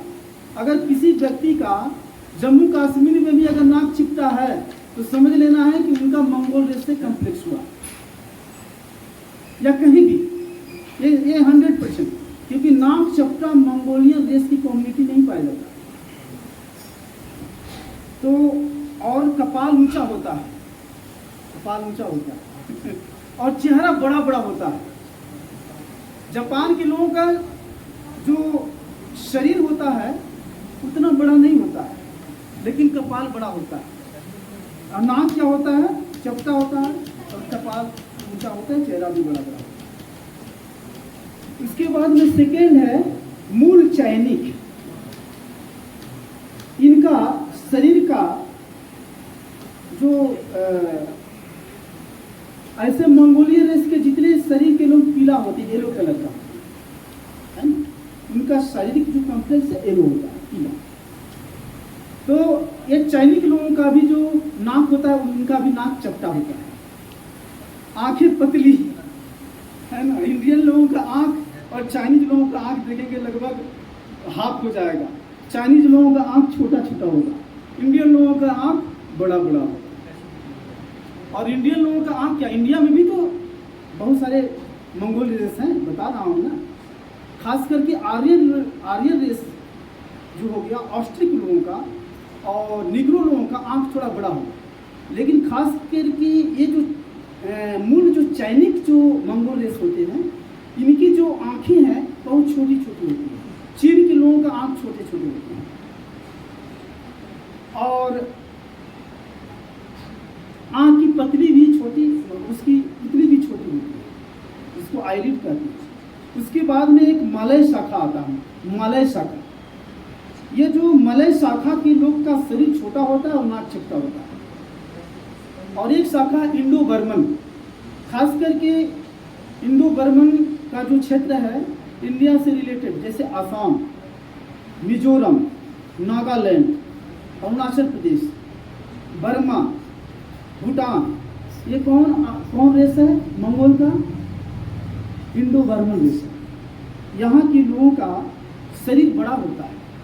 आप देखेंगे कि खास करके इंडिया से रिलेटेड जितने मंगोल रेस हैं उनका शरीर उतना छोटा नहीं होता है, बड़ा होता है, क्योंकि इंडिया का भी तो प्रभाव पड़ा है ना। आर्यन रेस का भी प्रभाव पड़ा है, ऑस्ट्रिक का भी प्रभाव पड़ा है, द्रविड़ का भी कॉम्प्लेक्स हुआ है। द्रविड़ माने निग्रो और ऑस्ट्रिक का दोनों का कॉम्प्लेक्स। और नाक चिपटा होता है। नाक चिपटा होना माने उसकी क्वालिफिकेशन है मंगोल रेस का, कि कोई ना कोई मंगोल रेस उनका नाक थोड़ा चिपटा होगा। तीसरा लिपन, मूल चाइनीज, मलय हो गया। अब इंडो बर्मन भी होगा, इंडो तिब्बतन। ये जो है खास करके भारत की जो रेस है, इंडिया और तिब्बत से रिलेटेड जो बॉर्डर है, वहाँ की जो रेस है वो इंडो तिब्बतन शाखा में आता है। अब उनको देख करके आप पहचान भी सकते हैं। उनका शरीर पीला होता है और नाक चिपटा, ये नाक चिपटा सबका, और दिखने में सुंदर होते हैं। बाबा कह रहे हैं कि दे हैव गुड लुक।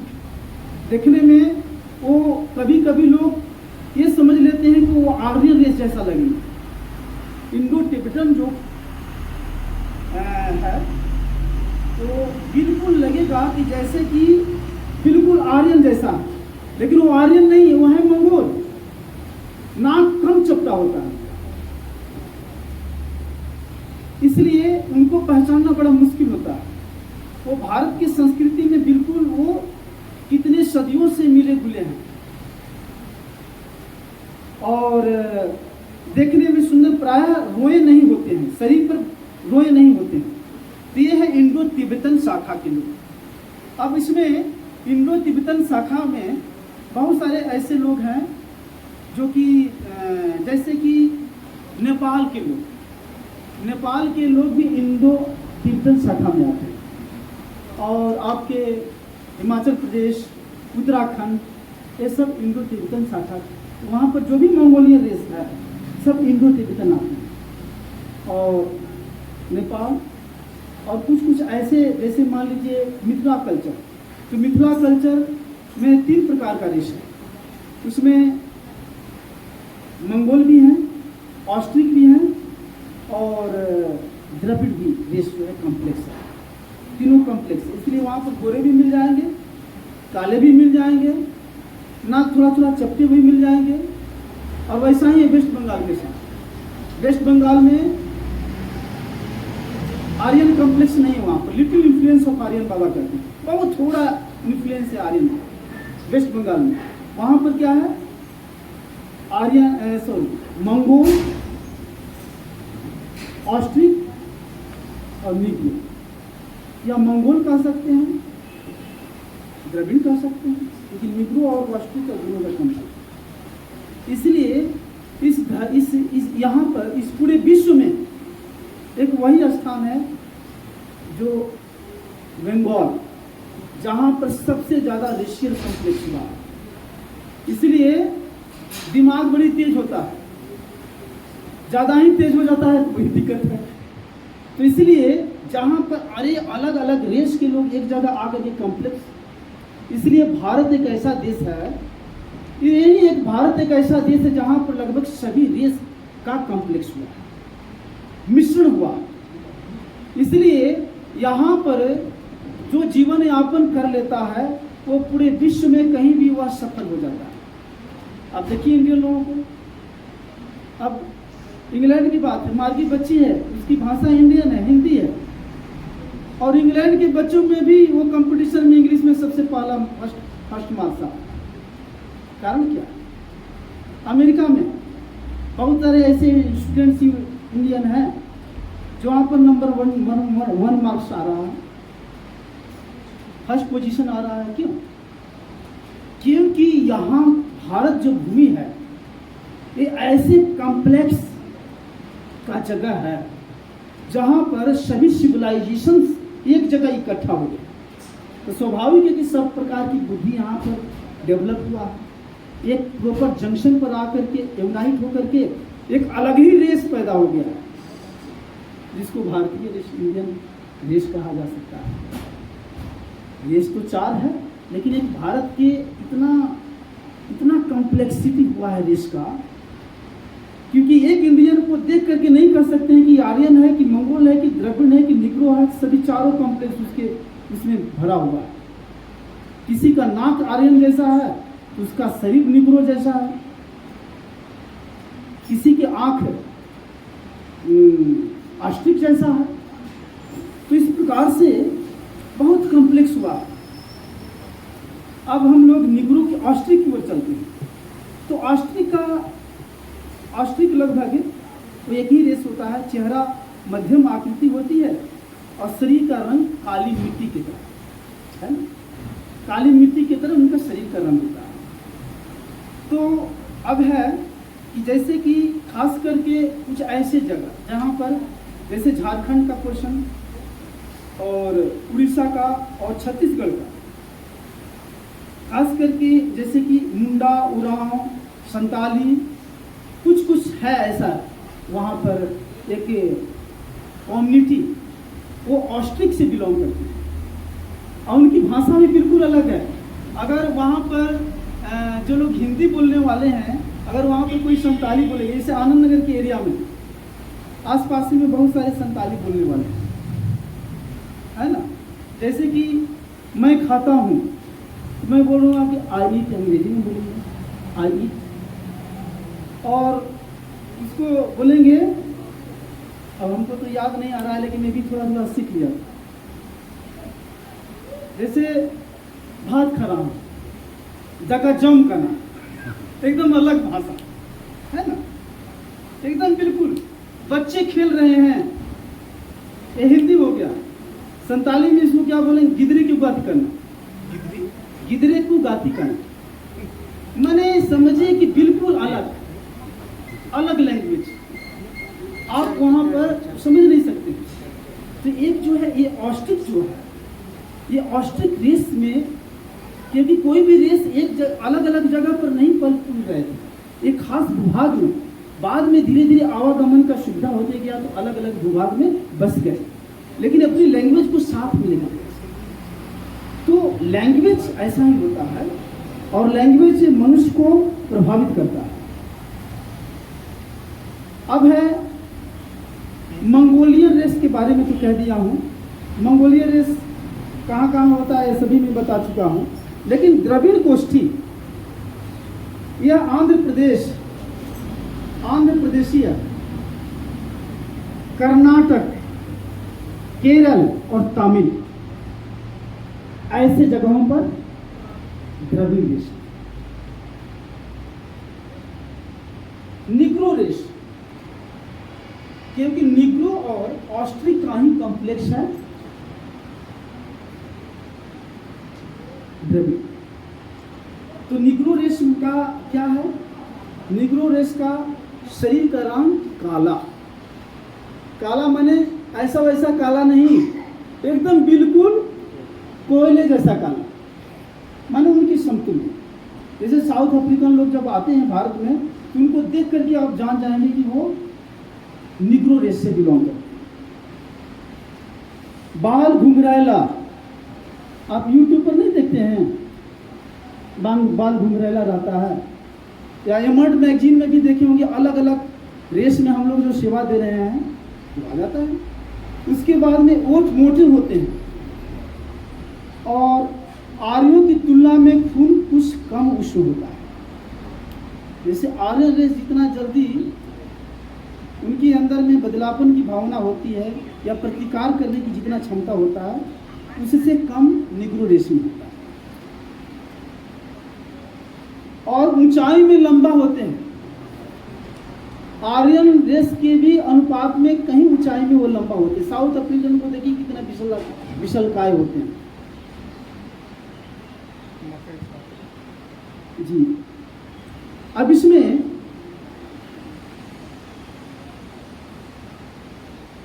भूमध्य सागरीय आर्य गोष्ठी, तो इसमें क्या है, काश्मीरी जो होते हैं भूमध्य सागर मैंने जम्मू कश्मीर, तो ये जो जम्मू कश्मीर के हैं जो भूमध्य सागरीय आर्य हैं, जिनका रंग सफेद लाल जैसा होता है, माने उनका शरीर का रंग। तो बाबा कहते हैं कि मानव सभ्यता को एकताबद्ध करने के लिए अगर मनुष्य के अंदर में रेशियल फीलिंग है, अगर उनको रेशियल सेंटिमेंट दिया जाएगा तो मानव समाज तो 4 बराबर भागों में बट जाएगा। इसलिए मानव समाज एक विशेष करके जब भी इस धरती पर आए हैं महापुरुष परम पुरुष, तो मानव सभ्यता को इकट्ठा करने के लिए यानी रेशियल फीलिंग को दूर करने के लिए सबसे पहला व्यक्ति परम पुरुष कहा जाए तो लॉर्ड शिव आए थे, जिन्होंने तीनों रेस को यूनाइट करने के लिए 3 विवाह किए। कितने विवाह किए? 3 विवाह। भगवान सदाशिव की 3 पत्नी थी। मंगोल आर्यन कौन थी? गंगा थी। आर्य कन्या माता पार्वती और द्रविड़ कन्या माता काली। तो तीनों रेस आपस में लड़ते झगड़ते, तो तीनों रेसों को उन्होंने एकताबद्ध करने के लिए उन्होंने 3 शादी की। लक्ष्य था यही, शादी करने का लक्ष्य था यही कि तीनों रेस को हम कैसे यूनाइट करें, कैसे हम उनके बीच में एकता स्थापित करें। क्योंकि मंगोल आर्यन में बहुत लड़ाई होती थी, मंगोल ऑस्ट्रिक में बहुत लड़ाइयां होती थी, निग्रो ऑस्ट्रिक में लड़ाइयां होती थी, निग्रो आर्यन में भी लड़ाइयां होती थी। साउथ अफ्रीका में गोरे काले का भेद क्या था? आर्यन और निग्रो का भेद था।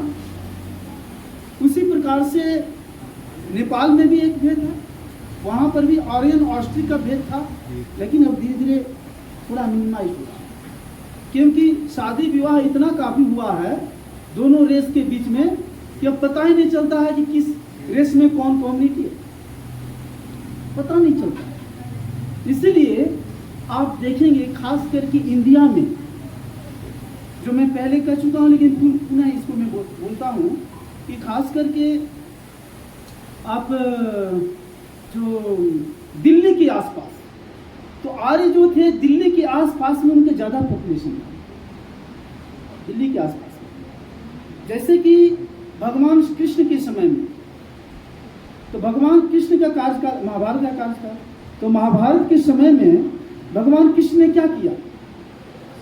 अर्जुन का विवाह किसके साथ? चित्रांगदा के साथ।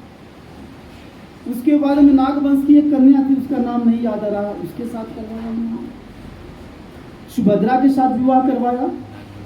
ये क्यों? क्योंकि ये जितने प्रकार की जो रेस थे ये आपस में लड़ते थे और उनको धर्मराज की स्थापना करनी थी, और धर्मराज की स्थापना करने के लिए यानी युधिष्ठिर को सम्राट बनाना था। तो उसके लिए वो मित्रता उन्होंने किया सभी रेस के साथ। और महाभारत के युद्ध में किसकी विजय हुई? पांडवों की विजय हुई। तो वहाँ पर भी भगवान कृष्ण ने भी ये जितने रेस था उसको भी एकीभूत करने के लिए, एक यूनाइट करने के लिए शादी विवाह की प्रथा चलाई थी। अब आनंद मार्ग में देखिए, आनंद मार्ग के समय मैंने बाबा के कार्यकाल में ऐतिहासिक रूप से बातचीत हो रही है। तो ये बाबा के ऐतिहासिक कार्यकाल में अगर इतिहास लिखा जाएगा तो ये 3 परम पुरुष का इतिहास लिख करके ही इतिहास लिखा जाएगा। पहला लॉर्ड शिव की इतिहास। बाबा कहते हैं कि इस मानव इतिहास में अगर भगवान शिव की अगर उपेक्षा कर दी जाए तो इतिहास में किसी प्रकार की जगह नहीं बचती है। सोसाइटी मानव इतिहास का कोई आधार नहीं रहेगा। क्यों? क्योंकि भगवान सदाशिव की कंसेप्ट पर ही उनके 1000 बाद में लिपि का आविष्कार हुआ। भगवान सदाशिव दे चुके थे, लेकिन उस समय उतना विकसित नहीं था, लेकिन उसका आधार दिए थे चित्र लिपि के अनुसार। नाद तनु कहे गए। नाद तनु क्यों कहा गया उनको? क्योंकि सूर्य सप्तक का आविष्कार उन्होंने किया। सारेगामा पधानिसा। नटराज इसलिए कहा गया कि नृत्य उस समय लोग जानता ही नहीं थे। नृत्य मैंने हाथ पैर हिलाना ही नृत्य समझते थे। तो उन्होंने क्या किया कि नृत्य का एक विशेष मुद्राएं दे दी, इसलिए उनको नटराज कहा गया। और नाद तनु, नटराज, विश्वनाथ, काशी, क्या क्या नहीं उनको बोला गया। उसके बाद सबसे बड़ी चीज है वैद्यनाथ कहा गया। वैद्यनाथ क्यों कहा गया? वैद्यनाथ इसलिए कहा गया कि उस समय लोग जड़ी बूटी का किस प्रकार का प्रयोग हो ये जानते ही नहीं थे। कभी कभी पेशेंट को मार भी डालते थे लोग, क्योंकि जड़ी बूटी जैसे मान लिया जाए कि एक धतूरा एक ऐसी जड़ी बूटी है, उसका अगर सेवन करेंगे तो नशा आ जाए, लेकिन उसके बहुत सारे रोगों में उसका औषध का काम। उस समय एक्सपेरिमेंट चल रहा उसी प्रकार से क्या? था। उस समय एक्सपेरिमेंट चल रहा था। हाँ, एक्सपेरिमेंट चल रहा था तो मार देते थे ना। और आज भी होता है ऐसा, ऐसा नहीं होता है। आज भी साइंटिस्ट लोगों से चुप हो जाती है एक्सपेरिमेंट करते करते। तो बाबा एक बार नमामि सुंदरम किताब में लिखते हैं, जिस प्रकार से वैदिक शास्त्र के प्रणेता भगवान सदाशिव थे, उसी प्रकार से विष चिकित्सा के आविष्कारक भगवान कृष्ण थे। तो बाबा कहते हैं कि भगवान कृष्ण की आध्यात्मिक महिमा तो थी, लेकिन विष चिकित्सक के रूप में भी उन्हें बहुत ख्याति प्राप्त थी। विष चिकित्सा, विष जो है जहाँ विष कन्या विष का उसी मतलब नहीं जानते। विष कन्या अच्छा। विष कन्या उसी टाइम तो में। उसके कारण था कि भगवान कृष्ण ने अपने ऊपर भी एक्सपेरिमेंट किया था। कालियादा का नाम सुने हैं ना? पूतना का कालिया नाग, कृतना, ये सब क्या है? ये अपने ऊपर एक्सपेरिमेंट किए थे। भगवान जो कृष्ण का रंग था गोरा था, बचपन में गोरे थे, लेकिन बाद में वो जो विष का प्रभाव जो पड़ा था उसी चलते उनका रंग क्या हो गया? सांवला। शाम वाली सूरत मोहनी मूरत हो गया। तो ऐसा हो गया स्थिति उनकी। ये बहुत समझने की बात है, हाँ। क्योंकि विष अगर मान लीजिए इस जगह पर तो क्या होता है, बिलीनी होती है ना? हाँ, यहाँ की लैंग्वेज में क्या कहते हैं? जो भी है वो जो भी हो हड्डा वो हो, काट देगा यहाँ पर। अगर आप उड़ने वाली छोटी उसको रोक लिए वहाँ विष को, तो हाँ, वहाँ वही। कुछ देने के लिए काला पड़ जाएगा। क्यों? डंक मारता है बिच्छू, वहाँ पर काला पड़ जाएगा। तो ये छोड़िए, ये सब चीजें कोई मायने नहीं रखता है, लेकिन हाँ एक रेशियल होता है। लेकिन भगवान कृष्ण ने इस सभी रेसों को यूनाइट करने के लिए उन्होंने ऐसा किया था। और इस मानव समाज को एकीभूत करने के लिए बाबा कहते हैं ये जितने प्रकार की रेस है उनके आपस में वैवाहिक संबंध होना चाहिए, जिससे कारण जो है मानव समाज एकीभूत हो जाए, उसे इकट्ठा कर दिया जाए। और इस प्रकार का कोई फीलिंग न करे कि मैं काला हूं तो मैं गोरा हूं तो मैं ये हूं तो वो हूं, क्योंकि ये जितने प्रकार के रेस आए हैं खास करके अलग अलग भौगोलिक परिदशा में जन्म हुआ है। ऐसा कोई नहीं कह सकता है खास रेस बहुत तेज है तो बहुत कोई रेस कम पढ़ा लिखा है, नहीं। कोई काला व्यक्ति भी बहुत तेज है पढ़ने में, कोई गोरा व्यक्ति भी लिख लोड़ा पथ पत्थर है, ये क्या है? तो इसलिए ये जानना चाहिए, किसी प्रकार का रेशियल फीलिंग नहीं होना चाहिए जो मानव समाज को यूनाइट करना चाहते हैं। और मानव समाज को यूनाइट करने का ये दायित्व जो आनंद मार्ग की झंडा, इसकी भगवा को लेकर के आगे बढ़ रहे हैं, वो है अग्रदूत। That is the vanguard of the society, torch bearer of the society. अगर इस प्रकार की मानव समाज में हम लोग अच्छे से काम करें, इस मानव समाज को हम एकीभूत कर सकते हैं। अब रिलीजियन और मनस्तात्विक भावावेग की बात करते हैं और इसमें बहुत सारी चीज़ें हैं, इसको आप लोग ध्यान से सुनेंगे। पहला है कि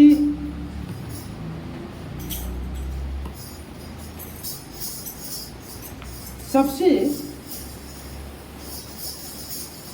प्राचीन जो व्यापक रूप से धर्म आया तो मानव मन में उसका आविष्कार हुआ। आज से लगभग 15,000 साल पहले ऋग्वेद की रचना हुई और सभ्यता का कार्यकाल उसी समय से मापा जाता है, आज से 15,000 साल पहले। इसलिए कहा जाएगा कि सिविलाइजेशन का जो फर्स्ट जो है कल्मिनेटिंग पॉइंट क्या है, तो आज से 15,000 साल पहले ऋग्वेद की रचना के आरंभ जो से हुआ, उस समय से ही सभ्यता की कार्यकाल मापी जाती है। और लगभग आज से 7,000 साल पहले लिपि का आविष्कार हुआ और यह लिपि जो उसका नाम था सैंधवी लिपि, लिख लिया जाए सैंधवी लिपि, जिसका कार्यकाल आज से 7,000 साल पहले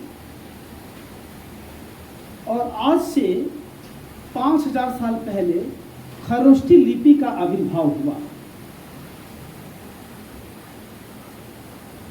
खरोष्ठी लिपि दाहिने से बाएं की ओर लिखी जाती है।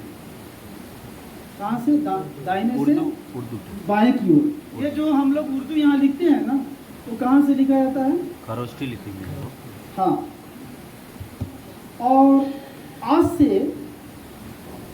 और ब्राह्मी लिपि होता है। ब्राह्मी लिपि बाएं से दाहिने, जितने प्रकार की बाएं से दाएं की ओर लिपि लिखी जाती है, समझना चाहिए कि उसका सोर्स क्या है? ब्राह्मी लिपि। ब्राह्मी लिपि, राइट। और उसके बाद कुटिला लिपि का आविष्कार हुआ, है ना। कुटिला लिपि इलाहाबाद और इलाहाबाद के पूर्व में व्यवहार होता था।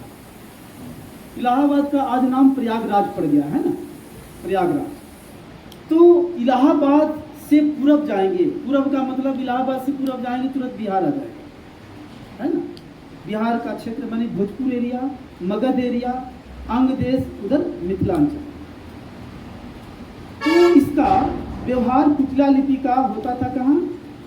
बिहार, पूर्वी उत्तर, ईस्टर्न यूपी, जिसको मैं बोला ईस्टर्न यूपी, बंगाल, उड़ीसा, असम में कुटिला लिपि का व्यापक रूप से व्यवहार होता था।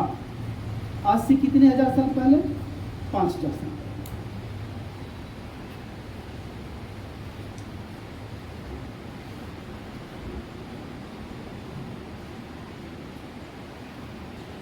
राजा सम्राट जब अशोक थे तो उस समय कुटिला लिपि, यानी सॉरी, उनका जो शिलालेख है वो ब्राह्मी लिपि में लिखी गई, जो बाएं से दाएं की ओर लिखी जाती है, सम्राट अशोक के कार्यकाल में। और जब राजा हर्षवर्धन का समय आया तो उस समय कुटिला लिपि का ही व्यवहार होता था। राजा हर्षवर्धन, और वही कुटिला लिपि राजा हर्षवर्धन के ही नाम पर श्री हर्ष लिपि हो गया। क्या नाम हुआ? श्रीहर्ष लिपि। वो लिपि आज से लगभग 1000 साल पहले जो बंगला की लिपि है उसमें व्यवहार हुआ करता था। जो नागरी लिपि हम लोग जो लिखते हैं इसका व्यवहार आज से 300 वर्ष पहले हुआ। 300 वर्ष पहले का इसकी देवनागरी लिपि की मदर कुछ और थी और इस पर बहुत सारी बातें हैं।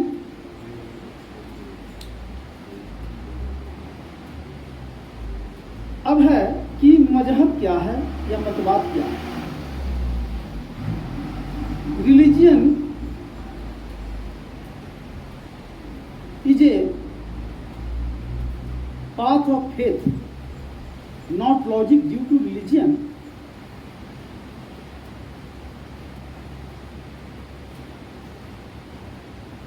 fanaticism जिसको कहते हैं और माने रिचुअल्स, भ्रांतियां, अंधविश्वास रिलीजियन के कारण ही बढ़ा है। तो इसमें जैसे कि 4 प्रकार का फिलॉसफी है: God centre, matter centre, self centre और डोगमा सेंटर। तो उसमें यहाँ पर डोगमा सेंटर फिलॉसफी से बातचीत होगी। तो मजहब क्या है? रिलीजियन का है कि जहाँ पर किसी लॉजिक यानी जहाँ पर विवेचना के बिना किसी तथ्य को मान करके चलना ही अंधविश्वास है। इसलिए कहा गया मजहब में अकल का कोई दखल नहीं। There is no scope of wisdom in मजहब। इसी शायर ने कहा कि मजहब में अकल का कोई दखल नहीं। तो वास्तव में अब इसमें हम लोग देखेंगे कि रिचुअल्स में क्या होता है। इसमें तरह तरह के रीति रिवाज होते हैं, तरह तरह के रीति रिवाज होते हैं। पहला है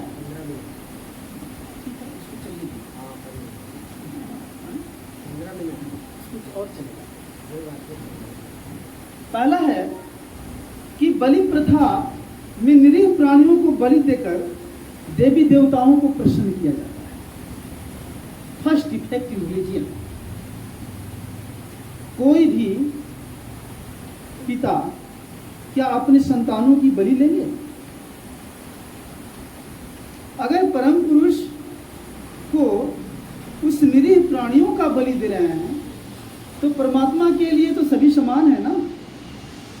एक छोटा चींटी से लेकर के एक विशालकाय हाथी तक सब उनके लिए समान है, क्योंकि सब में एक ही आत्मा का वास है। इसलिए एक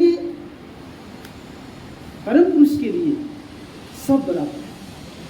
अगर उनके सामने अगर कोई बलि लेकर के जाता है तो क्या तुष्ट होंगे? संतुष्ट होंगे? नहीं। यह है सबसे बड़ा डिफेक्ट रिलीजियन का। मतवाद का एक बहुत बड़ा डिफेक्ट है कि वो अनेक है। धर्म जैसे एक है, धर्म क्या एक है? बृहद ईष्णा प्राण धानम च धर्म और सुखानुरक्ति परमा जगति, सुखम अनंतम आनंद, यह धर्म का परिभाषा। तो दूसरा है, यहाँ पर उदाहरण दे रहे हैं कि धर्म के नाम, मजहब के नाम पर कैसे शोषण होता है, या धर्म मत के नाम पर। कहते हैं कि गाय का दूध पवित्र है, इसलिए गाय का मांस नहीं खाएं, क्योंकि गाय का दूध पवित्र है। तो बाबा लॉजिक देते हैं कि भैंस का दूध भी तो मनुष्य पीता है कि नहीं? अब कोई नहीं पीते बात की बात, लेकिन भैंस का भी दूध उपयोग होता है और अधिकांशता में उपयोग होता है। बल्कि भैंस का दूध गाय के दूध से ज्यादा महंगा बिक रहा है, क्योंकि गाय का दूध से भैंस का दूध गाढ़ा होता है, ज्यादा क्रीम निकलता है। तो बाबा कहते हैं कि इसी को कहते हैं इनडिस्क्रिमिनेशन, इसको कहते हैं अविवेकशीलता। गाय माता है तो भैंस को भी तो माता की दर्जा देना होगा। बकरी से भी तो दूध प्राप्त होता है, वो भी टीबी का पेशेंट के लिए बकरी का दूध पी देते हैं लोग। इसलिए यह आनंद मार्ग का चर्या चर्च में सीधा लिखा गया है कि जितने दुधारू पशु हैं उनको माता की तरह दुधार करोगे। इसको कहते हैं डिस्क्रिमिनेशन, इसको कहते हैं जहां पर एक युक्तिगत बात। तो अब बात यह है कि कोई लोग गाय का मांस खाना पसंद करते हैं, कोई लोग गाय का मांस खाना नहीं पसंद करते, लेकिन सुअर का मांस, बकरी का मांस खाना पसंद करते। तो इस प्रकार से मनुष्य के मन में धर्म के नाम पर जो भाव जड़ता, डोगमा को हिंदी में कहते हैं भाव जड़ता, अंधविश्वास भी कहते हैं, लेकिन भाव जड़ता एक बहुत अच्छा टर्म है। इस प्रकार से उसी प्रकार से मनुष्यों के मन में अनेक अयौक्तिक धारणाएं घुसा दी जाती है बचपन में ही। जैसे बच्चे के मन में ये धारणा घुसा दी जाती है कि बच्चों एक काम करना नहीं चाहिए, और बच्चा उस चीज को मान लेता है। बच्चा को ये कहा जाता है कि ये काम करना है, जैसे कि रोज जो है मूर्ति के सामने फूल चढ़ना, अगरबत्ती चढ़ाओ, तो इसको कहते हैं ये बचपन में बच्चे को कहा दिया जाता है कि ये जो स्टैचू बनाया गया है मिट्टी का, उस पर रंग रूप और कपड़े से उसको सजाया गया है, यही भगवान है, इसको मान कर चलो। उनको बचपन में ऐसी ट्रेनिंग दी जाती है। जब वही 5 साल का बच्चा देखता है कि उसी स्टैचू जो भगवान की मूर्ति बनी हुई है उसको नदी में जा करके उसको क्या किया जाता है, दहा दिया जाता है, बहा दिया जाता है। तब बच्चे के मन में एक प्रश्न जगता है, इन लोगों ने तो मेरे भगवान को नदी में, और उसी के बाद उस बचपन में ही उसके मन पर एक सेंटिमेंटल चोट पहुंचती है। धर्म के प्रति जो आस्था थी, उसके लिए तो वही धर्म था, आस्था से धीरे धीरे मन खत्म। और क्या है, उसका मन धर्म से विचलित होने लगता है, माने मेन धर्म से। उसी प्रकार से छोटे बच्चों को कहा गया कि बच्चे यहाँ पर चादर, वहां मजार है, वहां पर चादर, वहां पर ओढ़ाना है। तो बच्चे सोचता है कि चादर क्यों ओढ़ाना है, तो वही बात है ना कि मजहब है इसलिए कि हम जो भी कुछ परमात्मा को दे रहे हैं या देवी देवताओं को दे रहे हैं, तो उसके बदले में हमें कुछ मिल रहा है या प्राप्त करने की आकांक्षा। इसी प्रकार से 3 प्रकार की भक्ति इसमें जाती है, सात्विक भक्ति, रासिक भक्ति और तामसिक भक्ति। तो सात्विक भक्ति क्या है, रासिक भक्ति क्या, तामसिक भक्ति का मतलब देवी देवताओं के सामने जाकर के अन्य विनय करते हैं कि हे भगवान, मेरा पड़ोसी बहुत नालायक है, उसका कोई अनहोनी कर दो, उसका अंग भंग कर दो, उसके घर में ऐसी दुर्घटना घट जाए, तो इतना करने से हम ये चढ़ाएंगे, इतने किलो लड्डू चढ़ाएंगे, अष्टजाम करवाएंगे। इसको कहते हैं तामसिक भक्ति। रासिक भक्ति क्या है, तो इसमें परम पुरुष से किसी दूसरे की क्षति नहीं चाहता, लेकिन परमात्मा से वो व्यापार करता है कि परमात्मा अगर मेरा बेटा एग्जाम में पास IAS कंप्लीट कर लेता है तो 10 किलो पेड़ा चढ़ाऊंगा या चढ़ाऊंगी, और अष्टजाम कराऊंगी, इतने सारे लोगों की भोजन कराऊंगी या कराऊंगा। तो इस प्रकार का मनोभावना लेकर के जो भक्ति करते हैं उसी को कहते हैं रासिक भक्ति। अब सात्विक भक्ति क्या है, सात्विक भक्ति भी एक भक्ति है, थोड़ा इसी अच्छा भक्ति, थोड़ा जीवन में हमने बचपन में कभी राम नाम का कथा किया नहीं, मंदिर गया नहीं, अब वृद्ध हो गए हैं तो लोग आसपास के लोग क्या कहेंगे कि जीवन भर ये जो है कर्म धर्म किया नहीं, बुजुर्ग हो गया है, आज भी मंदिर में नहीं जा रहा है, फूल चंदन अगरबत्ती नहीं चढ़ा रहा, तो इसलिए क्या करते हैं, वो मंदिर में जाना शुरू करते हैं और भगवान की मूर्ति के सामने अगरबत्ती, चंदन, दशांग, धूप दीप वो चढ़ाना प्रारंभ करते हैं। उन्हें अपने अर्चना स्तुति के माध्यम से परमात्मा को खुश करना चाहिए। लेकिन जब घर में बहू बेटा उनको रिस्पेक्ट करना बंद कर देता है, बहू समय पर भोजन नहीं देती है, बेटा भी कुछ कटाक्ष कर देता है, बोल देता है तरह तरह की बातें, तो वही भक्त कहते हैं कि हे परमात्मा, ये दुनिया ठीक नहीं है, ये दुनिया बड़ी बहुत अच्छा नहीं लग रहा है परमात्मा, मुझे यहां से तुम ले चलो। ऐसा है।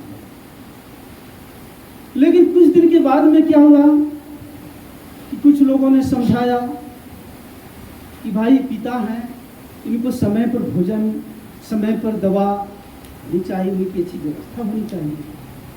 तब बेटा भी समय पर उनका केयर लेना शुरू किया, बहू भी समय पर भोजन देना, उनको रिकॉर्ड करना। तब वो परमात्मा से फिर भी नहीं करते हैं कि परमात्मा दुनिया बहुत अच्छा है, थोड़ा दिन और रह लेने दो इस धरती पर। इसको कहते हैं सात्विक भक्ति, ये भी भक्ति। लेकिन हमें रागानुगा भक्ति से भी ऊपर जाकर के रागात्मिका भक्ति में प्रतिष्ठित होना है। रागानुगा भक्ति है कि परमात्मा तुम्हें आनंद मिलता है या नहीं मिलता है ये मैं नहीं जानता, लेकिन भजन करने से मुझे आनंद मिलता है। जैसे रागानुगानंदा जी वैसा ही है। सॉरी, वो नाम के लिए वो बोलते भी हैं कि मेरा यही है कि परमात्मा को खुश मिले, बाबा को आनंद मिले चाहे ना मिले, लेकिन मुझे आनंद मिलता है। तो रागानुगा भक्ति का यही ध्येय है कि हे परम पुरुष, तुम्हें आनंद मिलता है नहीं मिलता है मुझे चिंता नहीं, लेकिन भजन करने से मुझे आनंद मिल रहा है, इसलिए मैं तुम्हारी भजन करता हूँ। यह है रागानुगा भक्ति। और रागात्मिका भक्ति क्या है?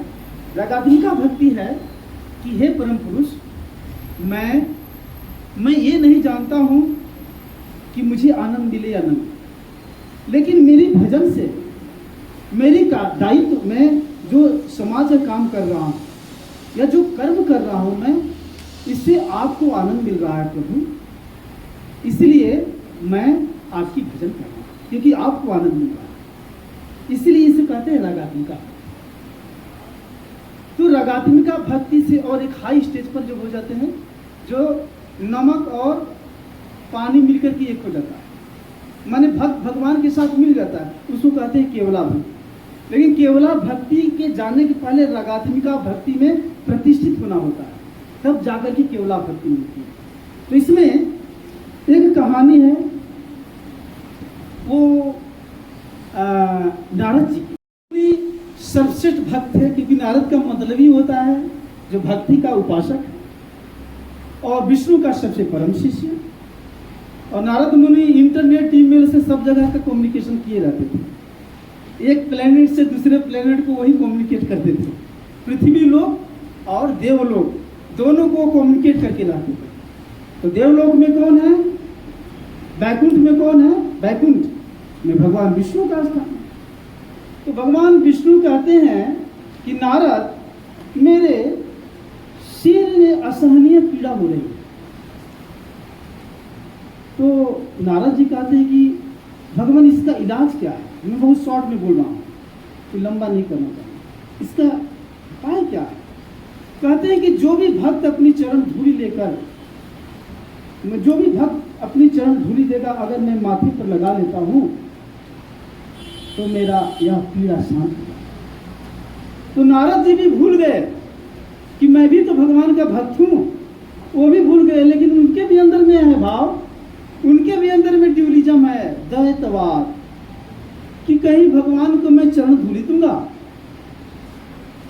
तो सभी जगह देवलोक में गए, कोई भी देने का तैयार नहीं हुआ, कोई भी देवता गण देने के लिए तैयार नहीं हुए कि भला हम भगवान को फल देंगे, अच्छे अच्छे वस्त्र दान करेंगे, अच्छे से सेवा करेंगे, हम अपने चरण धूली, छी छी छी, ये तो बहुत बड़ा पाप होगा, हमको नरक का भागी बना रहे हो, ऐसा नहीं होगा नारद मुनि, जाइए कहीं और, हम लोग नहीं इतना बड़ा पाप का बागी बनना चाहते।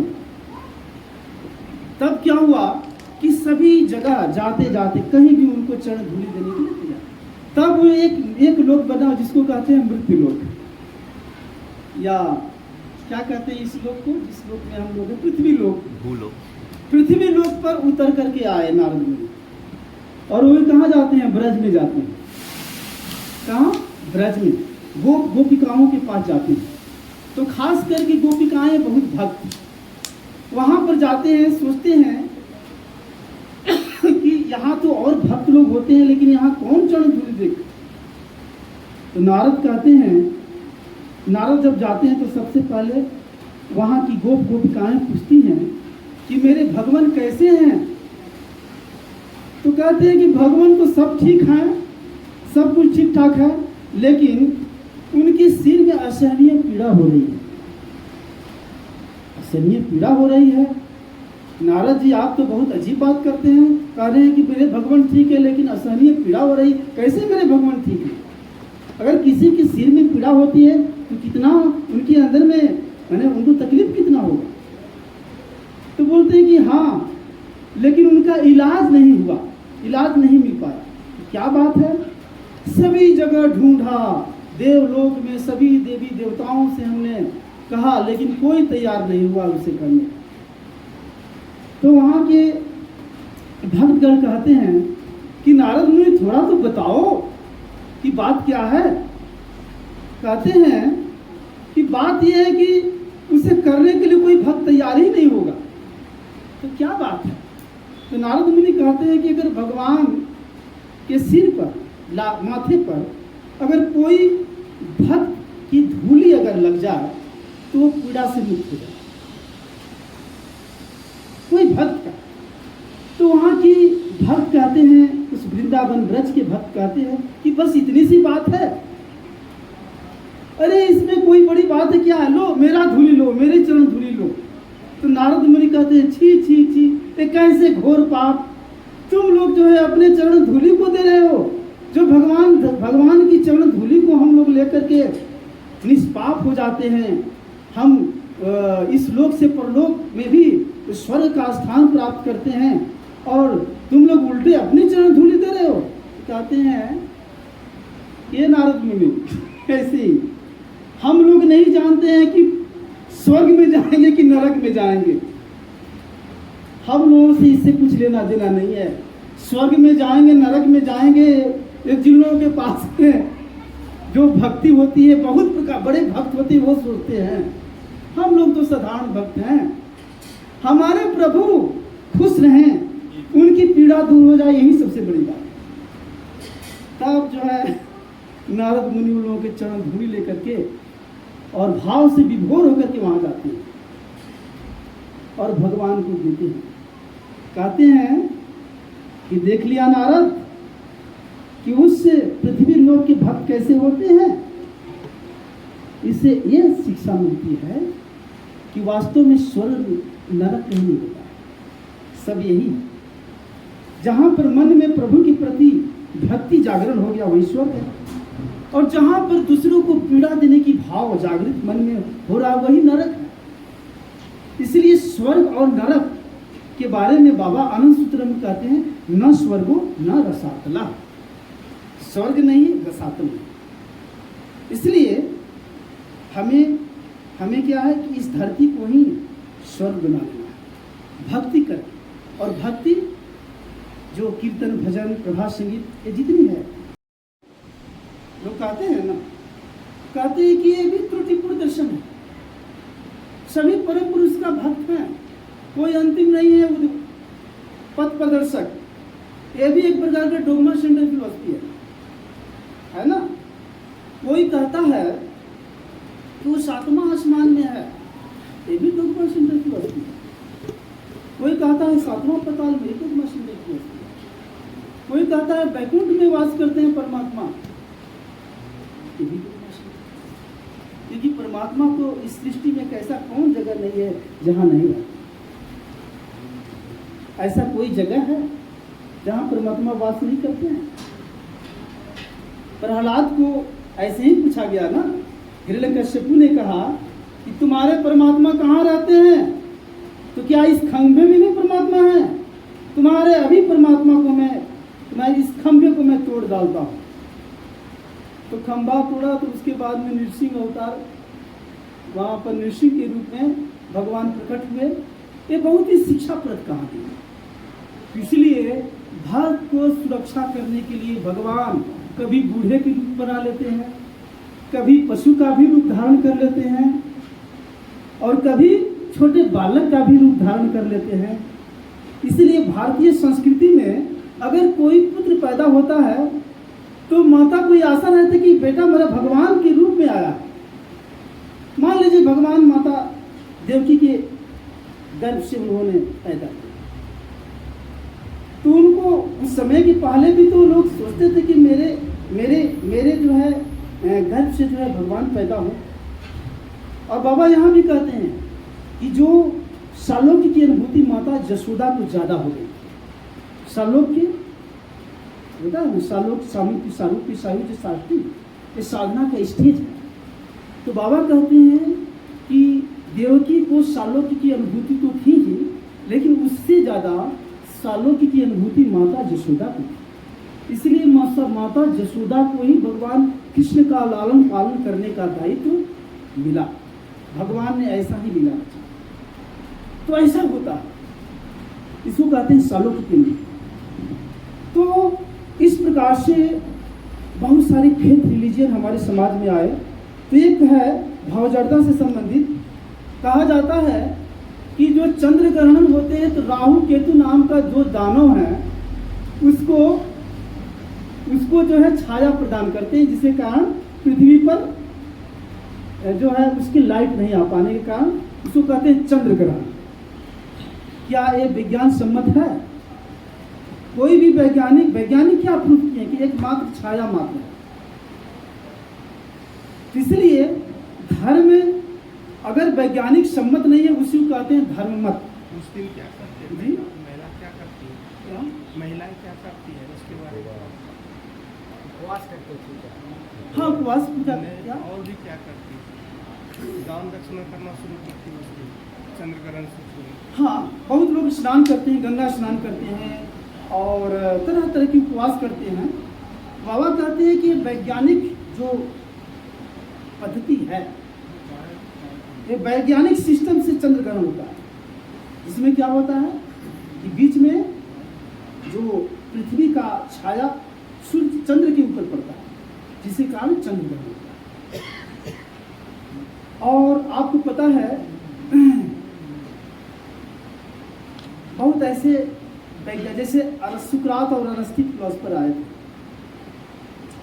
किसको मरवा दिया गया? जिन्होंने कहा था कि सूर्य जो है सूर्य के चारों तरफ पृथ्वी चक्कर लगाती है। ये किसने? अरस्तु ने कहा गैलीलियो ने या सुकरात ने कहा। हालांकि उसके पहले भास्कराचार्य ने कहा। बाबा लिखते हैं महाभारत की कथाओं में कि भास्कराचार्य और आर्यभट्ट ये दो बहुत बड़े वैज्ञानिक थे। आर्यभट्ट जिन्होंने शून्य का आविष्कार किया, मैंने मैथमेटिक्स का जन्मदाता आर्यभट्ट है। पाइथागोरस थ्योरम बाद में आया, बहुत बाद में आया, लेकिन फर्स्ट वैज्ञानिक ऑफ मैथमेटिक्स को श्रेय आर्यभट्ट को जाता है। और भास्कराचार्य को वैज्ञानिक होने का जो सबसे पहले फिजिक्स का साइंटिस्ट भास्कराचार्य, उन्होंने कहा था कि पृथ्वी गोल है। ये कालांतर में अलग अलग जो बाहर से आक्रांताओं ने जो देश पर आक्रमण किया और यहाँ की विज्ञान की जो पद्धति थी नष्ट विनष्ट होने लगा, और बाहर के वैज्ञानिकों ने कॉपीराइट ले लिया। बाहर के वैज्ञानिकों ने कॉपीराइट ले लिया। इसीलिए गैलीलियो ने कहा पृथ्वी गोल है, और न्यूटन ने जो गुरुत्वाकर्षण के सिद्धांत दिए थे उसको भास्कराचार्य ने दिया। लॉ ऑफ ग्रेविटेशन का सिद्धांत है भास्कराचार्य का दिया हुआ, ये न्यूटन ने नहीं दिया, बल्कि उसी को आधार मान करके तरह तरह के ऋषियों ने कुछ आगे बढ़ाया, और बाद में कालांतर में वेस्टर्न साइंटिस्टों लोगों ने अपना कॉपीराइट कर दिया।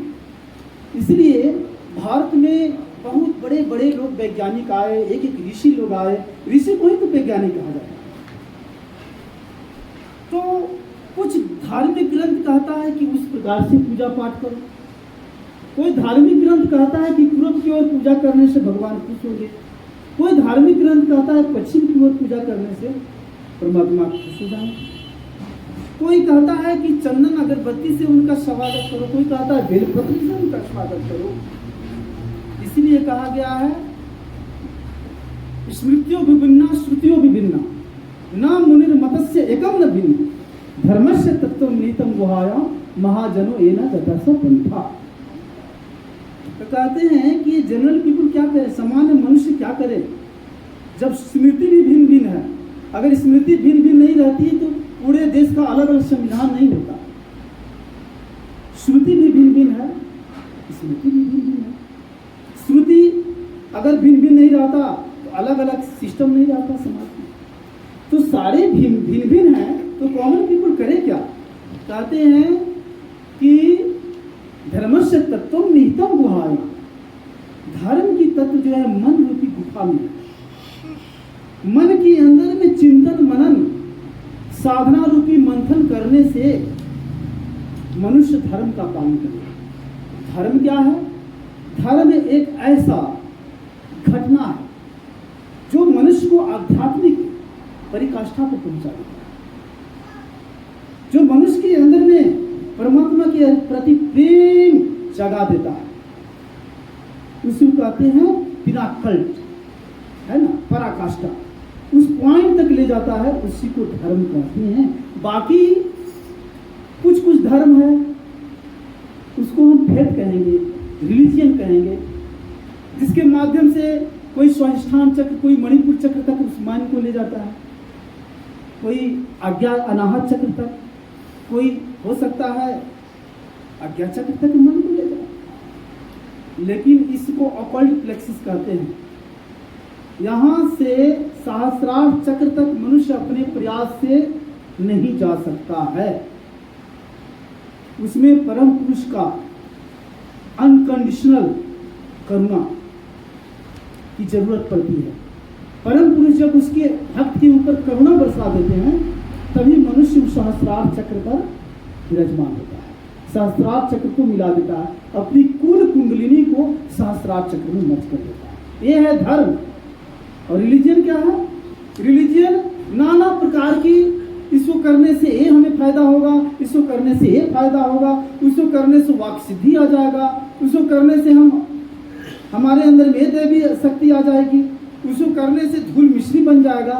ये तरह तरह की जो आडंबर है यह रिलीजियन के अंतर्गत है। और एक चीज और है कि बहुत सारी प्रथाएं हमारे समाज में जन्म ले लेता है। जैसे कि 7 खलीफा ने बंगाल को बंगालिस्तान बना दिया। 7 खलीफा, बड़ा रियल, केवल 7 खलीफा गए थे वहां। क्या है? अगर जिस नदी में स्नान कर रहे हैं और जिधर खलीफाओं ने स्नान किया उधर से पानी बह रहे हैं, हिंदुओं ने स्नान किया, तो खलीफाओं ने कहा कि देखो जी, तुम लोग तो हिंदू हो, हम लोग स्नान किए और यहाँ से जो भी पानी बह करके गया तो हम लोगों ने भी स्नान किया, जो भी पानी बह कर गया उस अपवित्र जल में तुमने तो हिंदू धर्म छोड़ दिया। और उस समय इतना काफी जटिल हिंदू धर्म था कि तुरंत दूसरे को निकालने के लिए बेताब हो जाते। ऐसे करते करते एक दिन में सैकड़ों लोग हिंदुओं छोड़ कर मुसलमान। 7 खलीफा ने बंगालिस्तान कर दिया। और मैं एक चीज और बता दूं, हालांकि ये कोई डर भय की बात नहीं है, जो हकीकत बाबा कुछ चीजें गाइड की हैं उसको चलना चाहिए। कहते हैं कि मुसलमानों ने बल प्रयोग के माध्यम से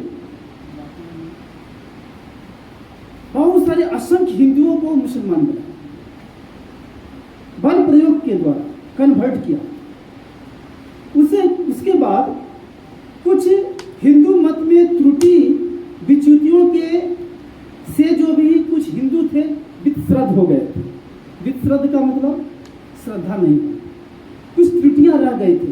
ये बाबा का लैंग्वेज में पढ़ रहा हूँ। कहते हैं कि कुछ लोग हिंदू धर्म मत की त्रुटि विच्युतियों से विसरत हो चुके थे, उस समय उस धर्म का जो विक्षोभ था उसके साथ साथ चरम विषमता थी जो दिखाई दी थी। उसके फलस्वरूप बहुत सारे हिंदू थे जो मुस्लिम में कन्वर्ट हो गए। तो कहते हैं कि बाबा इस पक्ष में भी नहीं है कि मुस्लिम से हिंदू में कन्वर्ट होना नहीं, न मुस्लिम से हिंदू में नहीं, न क्रिश्चियन से ईसाई में नहीं, बल्कि धर्म तो एक ही है। क्या फिलीपींस में, साउथ अफ्रीका में, अमेरिका में, ताइवान में तो मैक्सिमम बौद्धिस्ट ही तो मार्गी हैं। जितने क्रिश्चियन कंट्री हैं मैक्सिमम क्रिश्चियन लोग ही तो आनंद मार्गी बने हैं।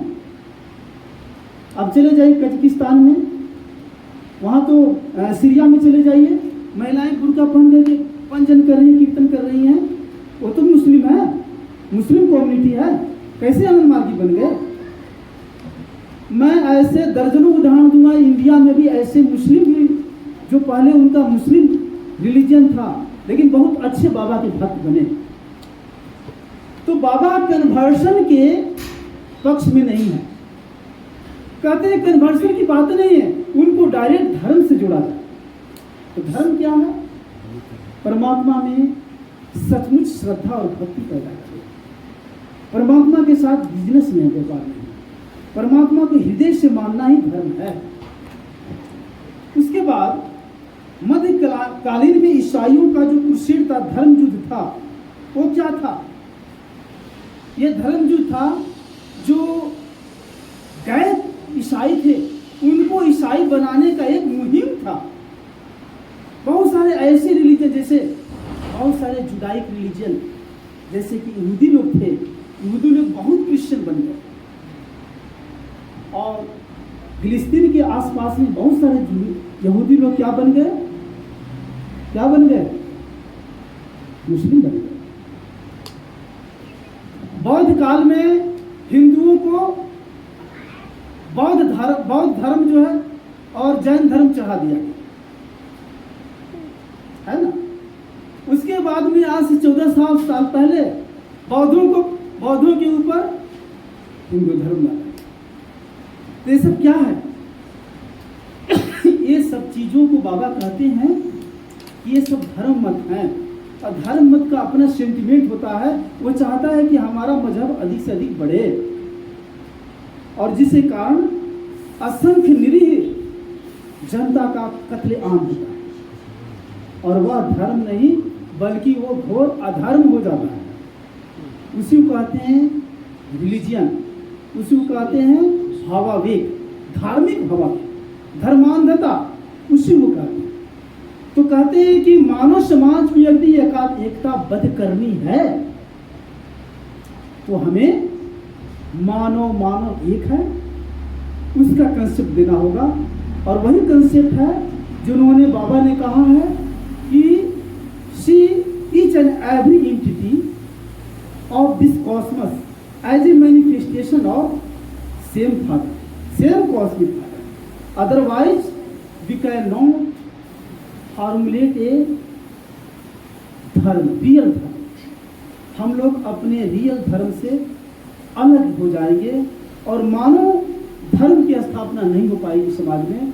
उसी को कहते हैं भागवत धर्म, उसी को कहते हैं मानव धर्म, उसी को हम आनंद मार्ग कर सकते हैं, उसी को हम सनातन भी कर सकते हैं। लेकिन सनातन शब्द का व्यवहार यहाँ नहीं है, रियल में सनातन है। सनातन और लोग भी यूज करते हैं, लेकिन वो सनातन धर्म का है जहाँ पर सारी चीजें अलग थलग पड़ा हुआ है, एक मानव की जहाँ पर परिकल्पना नहीं है, एक समाज की परिकल्पना नहीं है। क्या भाषण में मानव धर्म की स्थापना किया जा सकता है? नहीं किया जा सकता। तो इसलिए मनुष्य को क्या करना चाहिए? मनुष्य को एक ही धर्म को पालन करना, उसे कहते हैं भागवत धर्म, मानव धर्म। और इसका 3 सोपान है। क्या है? रस, विस्तार, सेवा, उपस्थिति। और इसका वर्णन इस चैप्टर में ज़्यादा नहीं है, इसका कारण कि केवल धर्म मत को समझाने के लिए। तो धर्म क्या है? एक है, और मजहब अनेक है। धर्म क्या है? धर्म का लक्ष्य एक है, मजहब का लक्ष्य अनेक है। धर्म का लक्ष्य परम पुरुष है, मजहब का लक्ष्य है भौतिक संसाधन या मनोकामना की पूर्ति। धर्म में किसी भी निरीह प्राणियों की बलिदान नहीं होता है और मजहब में बहुत सारे निरीह प्राणियों को बलि चढ़ा देते हैं। धर्म का अनहोली अलायंस पूंजीवाद के साथ नहीं हो सकता है। धर्म मत का अनहोली अलायंस कैपिटलिस्टों के साथ हो सकता है। यह है डिफरेंस इसमें धर्म और मजहब। और एक बहुत बड़ा अंतर है, इस अंतर को अगर दूर कर दिया जाए तो मैं समझता हूं कि इस मानव समाज को बहुत कम समय में जो है एकीकृत किया जा सकता है। वह है सबसे बड़ी चीज, इसी को कहते हैं गॉड सेंटर फिलॉसफी। तो गॉड सेंटर फिलॉसफी किस पर आधारित है? इसको कहते हैं भूमा केंद्रित दर्शन।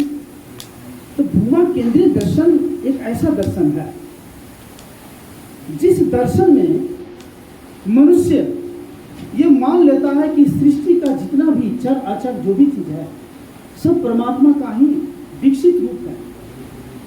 इस चीज को मान लेते हैं, तो इस चीज को मान लेते हैं तो मेरा कहना है कि दुनिया के जितने भी रिलीजन आए हैं वे लोग चाहते हैं कि मेरा मजहब का ज़्यादा प्रचार प्रसार हो जाए, क्योंकि उसकी रिलीजन के जो भी हेड है कोई जरूरी नहीं कि वो बड़े साधक हैं। अब ये घटना घटी ना हाथरस में, एक व्यक्ति के पास में एक कोई व्यास गद्दी पर से प्रवचन कर रहे थे, 100 लोगों से ज़्यादा लोग भगदड़ में मर गए। ये सब क्या है? इसको कहते हैं धार्मिक भावावेग। धार्मिक भावावेग से बचना चाहिए मनुष्य को। और उसमें कौन है? धार्मिक भावावेग तभी पैदा होता है जब मनुष्य को कोरी कल्पना बातों को पढ़ा दिया जाता है कि ये काम करो तो तुम्हारी जो आवश्यकताएं हैं, तुम्हारी जो गरीबी मिट जाएगी। पहले से आदमी गरीब है और उसके अंदर में सेंटिमेंट हमने पैदा कर दिया, उसके अंदर में एक जो है व्याधि पैदा कर दी, उसके अंदर में इंफीरियरिटी कॉम्प्लेक्स पैदा कर दिया। हमने क्या पैदा किया? पैदा किया कि गरीबी इसलिए है क्योंकि तुम्हारे ऊपर तुम्हारा भाग्य खराब है, इसलिए उसके लिए ये सब करना होगा, वहां पर माथा टेकना होगा, वहां माथा टेकना होगा। जबकि बाबा की कंसेप्ट अलग है। कहते हैं कि प्रकृति ने लिख पढ़ नहीं दिया कि उसको इतना संपत्ति, उसको उतना संपत्ति। मनुष्य के लोग, यहाँ के लोगों ने बनाया है और उसके लिए प्रभु सिद्धांत दे दिया। इसको कहते हैं कि धर्म की स्थापना तभी स्थापित हो सकता है जब सोशियो इकोनॉमिक कल्चर एंड एक पॉलिटिकल थ्योरी के माध्यम से एक नया समाज का हम निर्माण करने में सक्षम होंगे, तभी ही इस धरती पर धर्म की स्थापना कर सकेंगे। और जो परिकल्पना तारक ब्रह्म बाबा शेषानंद जी का है। तो यहीं पर इस क्लास को विराम दिया जाता है। परम पिता बाबा की जय, जगत गुरु बाबा की जय।